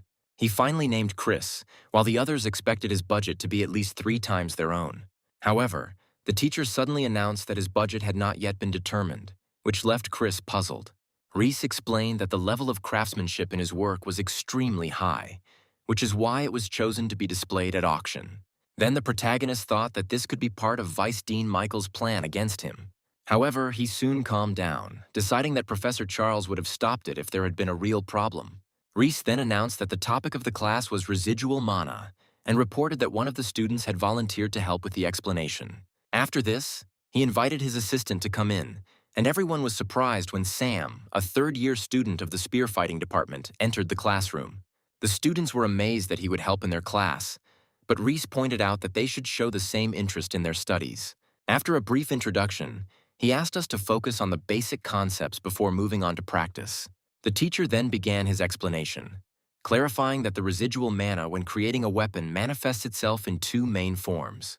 The first type is standard cumulative, and the second, autonomous, either generates mana itself or absorbs it from the environment. Each type has its own advantages and disadvantages, but the standalone version is the most difficult to create. So he advised the students to focus on the accumulative type for now, and then asked the assistant to speak. Sam then summoned dense red mana, and Reese explained that fire mana was highly unstable and difficult to use. However, when this feature is suppressed, it acquires a remarkable stability. This is exactly what Sam demonstrated by forming glowing rings of fire, a technique known as the smoldering flame wheel. The students were impressed by his control over the fire mana, and even Hans admitted that he could barely control it using an entire furnace. Then Reese urged them to take advantage of the presence of a strong assistant and gave them a new assignment that had to be submitted by the following Thursday. He said that the theme of the task would be the accumulation of residual fire element mana, but the students could create any items. He then ordered everyone to go to the processing room and change for work. Hans saw this as an opportunity to bond with the senior and enthusiastically approached him, greeting him. However, Sam interrupted him with an icy glare and told him to stay away. Then the boy and his friends retreated, feeling humiliated. Meanwhile, Sam watched Chris as he headed towards the exit. He called out his name, clearly intending to speak privately. He stopped him and asked him sharply what he knew about him. Chris began his explanation by pointing out that the level of mastery of the residual fire spear technique was determined by the number of fire wheels.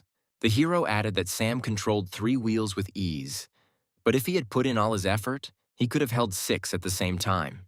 Hearing this, the young man hurried after him and demanded an explanation. However, Chris suddenly noted that Sam had already reached the 7-wheel level, and these words shocked the young man. Chris added that Sam suddenly lost the ability to control this number of wheels and hid it even from his great mentor. He explained that he had a certain talent in working with fire and was therefore able to notice a flaw in the boy's style when he used flames. He said that Sam was misusing his hidden potential, allowing it to leak away and dissipate. The young man then asked Chris with anticipation if he knew the cause of this problem. The hero confirmed this, continuing to walk forward, but added that he saw no reason to explain this to him. These words left Sam confused. Eventually, the young man resigned himself to the situation and asked what he wanted. Chris then began to lay out his terms, stating that any advice or assistance would be provided at a fair price. He also added that Sam would have to consult with him on any issues that he found difficult. Sam demanded that he explain the matter first before they reached the forge. However, without waiting for an answer, he agreed to the conditions, and yet Sam asked to provide evidence of the truth of what was said. Later that day, in the workshop, the students whispered to each other as they watched Chris. They were surprised by his method of work, which seemed chaotic. He threw materials straight into the furnace without thinking, without paying attention to proportions. The main character mixed fire ore and dark ore in a ratio of 7:3. The others were puzzled as to how the best student could act so unprofessionally, as such an approach would dissipate the mana. However, Chris, with full concentration, began to heat the mixture until elemental mana began to emerge from it. He then used an advanced technique, simultaneously manipulating flames and mana, causing the material to absorb elemental energy. This technique was known as thermal substitution. Reese watched the scene with admiration, realizing that this was the reason Chris's work had been accepted into the auction. The hero himself smiled confidently, realizing that to others this looked like a normal method, but Sam probably saw a different picture. The proof he demanded was unfolding before him, and so he could only watch intently. Chris actually swapped the properties of the 2 energies. He kept the fiery mana inside and brought the dark mana directed inward, out. As a result, the opposing energies balanced each other, forming a perfect closed circle of harmony. At this point, Sam realized the truth. He was advised to get rid of his second attribute due to its incompatibility with the spear. But in fact, this dark mana was the key to success. The young man felt regret for his ignorance and admitted that it was from that moment that his level began to decline. Chris interrupted his thoughts and presented the result of his work. He was able to create a wheel of black flame, but his strength was not enough for 6 wheels. Sam explained that the Fireflower Gate regularly sends mentors to check on the progress of their heirs who have entered the world. There is a strict rule that if an heir's level drops below the 6th wheel, he is immediately stripped of his status. Then Chris suggested that he try the old method at least once. However, the young man categorically refused, admitting that he was no longer able to control his dark mana.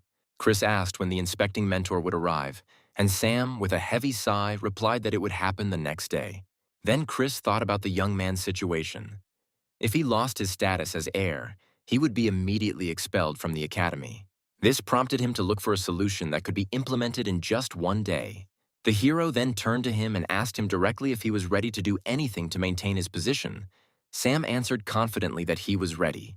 After this, Chris smiled with relief, and a system window appeared in front of him, informing him that the unique stone had been extracted from Sam. With a confident smile, the protagonist handed the stone to Sam and announced that the first step of their plan would be to modify his weapon. Later, the young man revealed that this was the personal training room of the Akarku faculty, and that only the top 100 students could use it. However, Chris abruptly interrupted him, telling him to stop bragging. Then the hero announced that he was going to change the situation a little. Using the control panel, I quickly transformed the room, which took on the appearance of a traditional hall of fire gates. Afterwards, he mockingly asked if it made him feel nostalgic. Sam replied that the master had given him this design. Chris then suggested starting by creating training tools while holding a glowing ball of red energy in the hand. Soon, thanks to his ability to extract affinity, a system window appeared in front of him, confirming the properties of the obtained stone. The hero then handed Sam 2 short spears, which surprised him, as he hadn't even gotten used to one yet. However, Chris explained that the paired construct is much better suited for working with 2 different attributes at once. After this, the protagonist gave clear instructions. The left hand should form a ring, and the right hand should release dark mana. When Sam asked if they should just release her, Chris confirmed it. However, as soon as the young man tried to follow the instructions, the energy got out of control and exploded. Sam, in shock, tried to understand what had happened. Chris explained that he had unknowingly allowed dark mana to enter his left hand.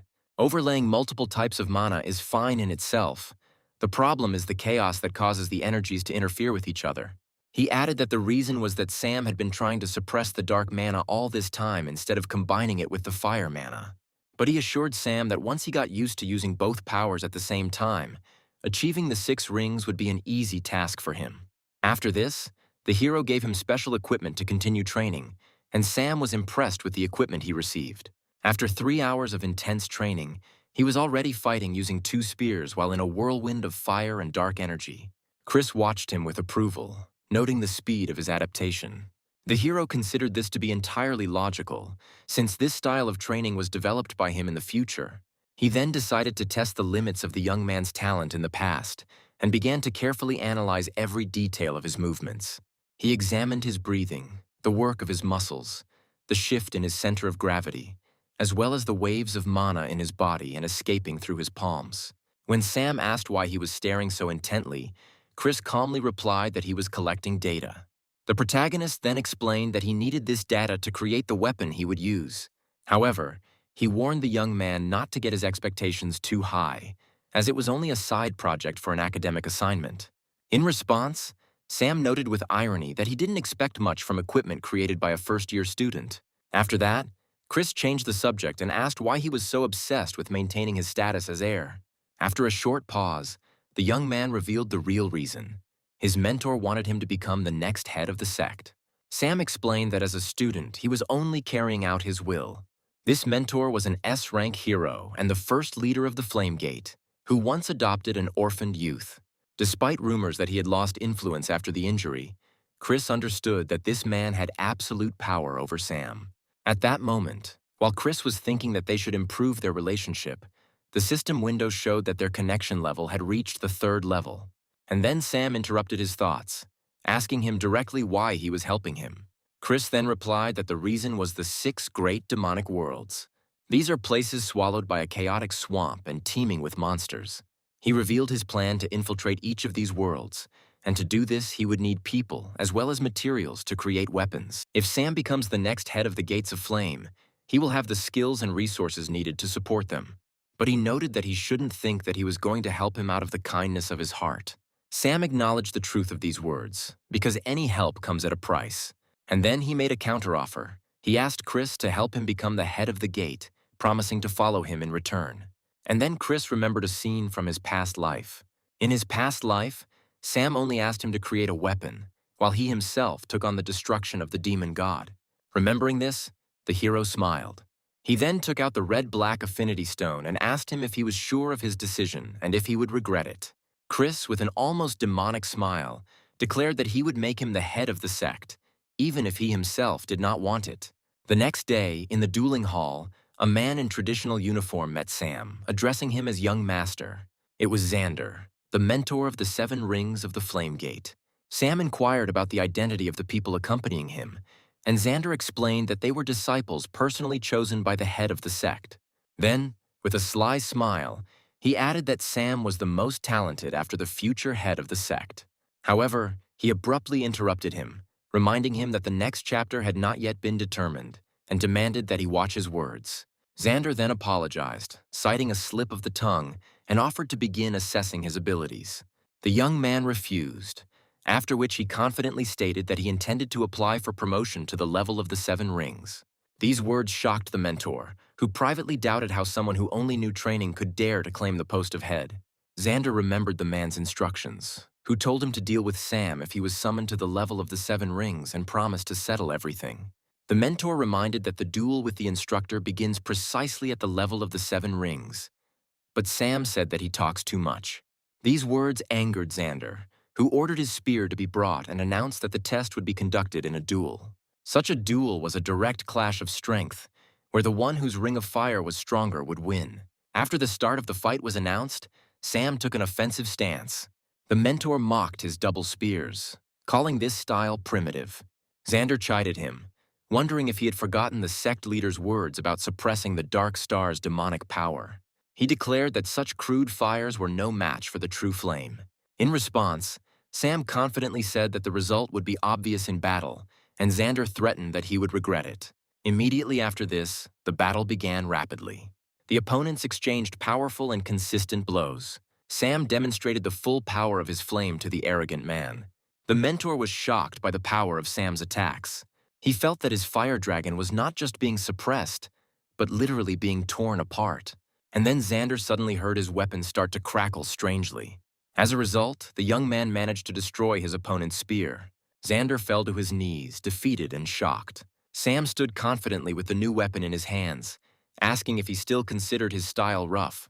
While Chris was pondering the future, Sam explained that after the promotion ceremony, he would be officially recognized as a gate instructor. Sam explained that there were 2 main conditions to become the head of a cult. The first is reaching the level of 8 rings, and the second is receiving the approval and support of the majority of the sect's mentors. Sam confidently stated that he could reach the level of the 8 rings and win the approval of the mentors through duels. However, he noted that future battles would no longer be simple duels of strength like today's, and therefore would not be so easy. Then Chris, with a sly smile, reminded him that he should think about how he was going to pay for his help.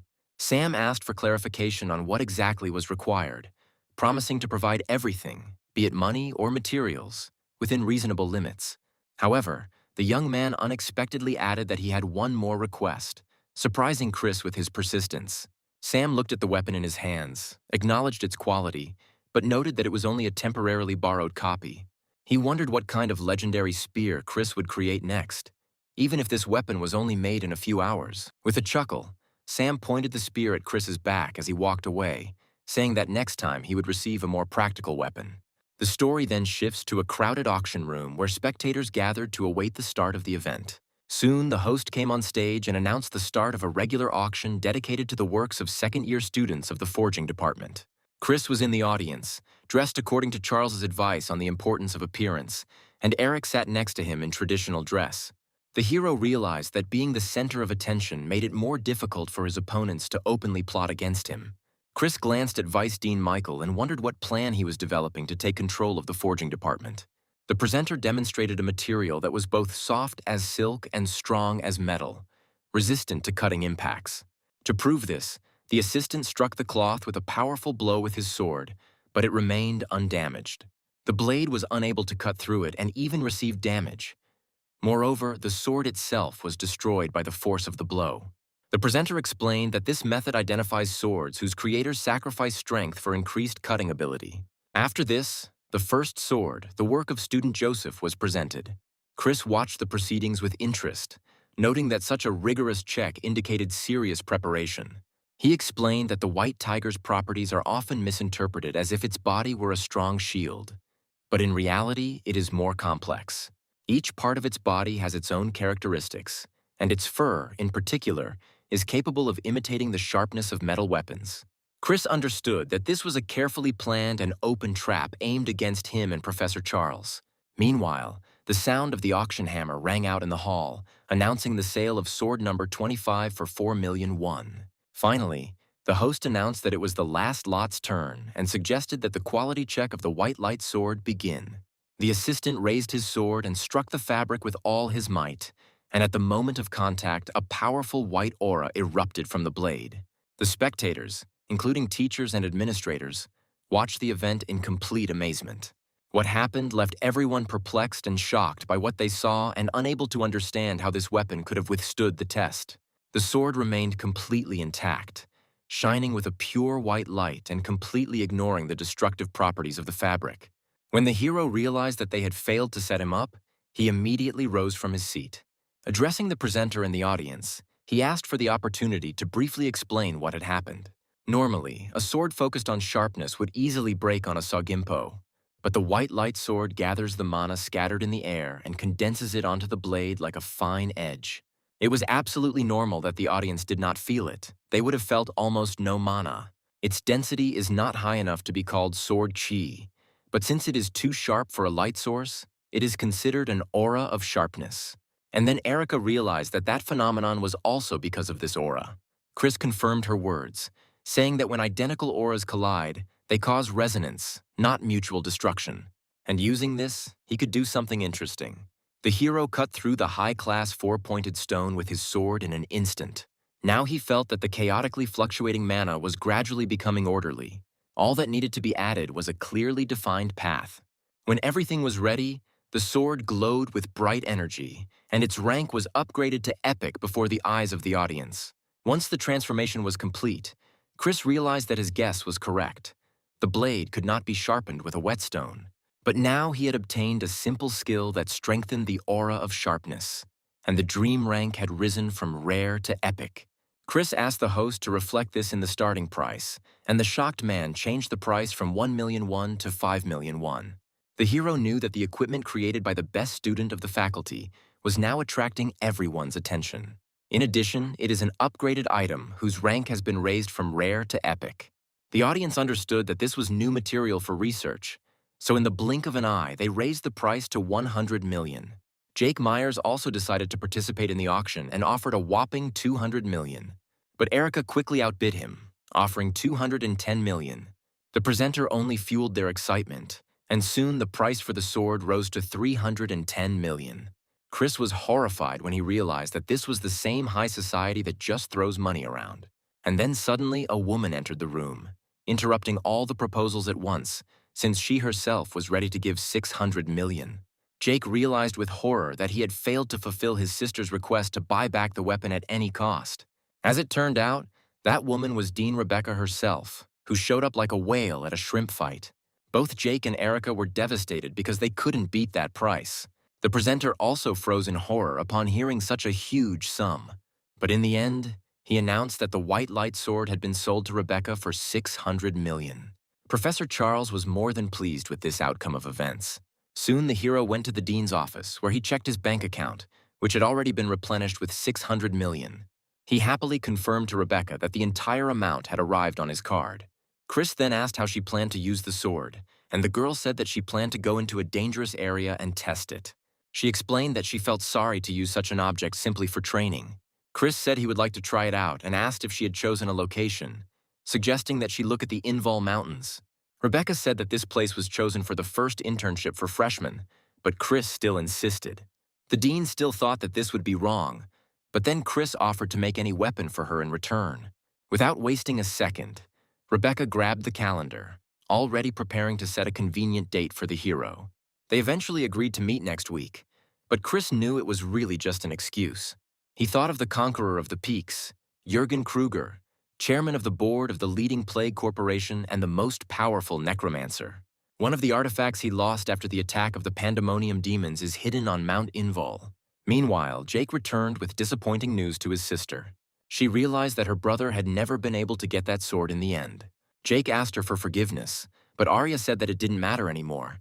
They needed to think about what to do next.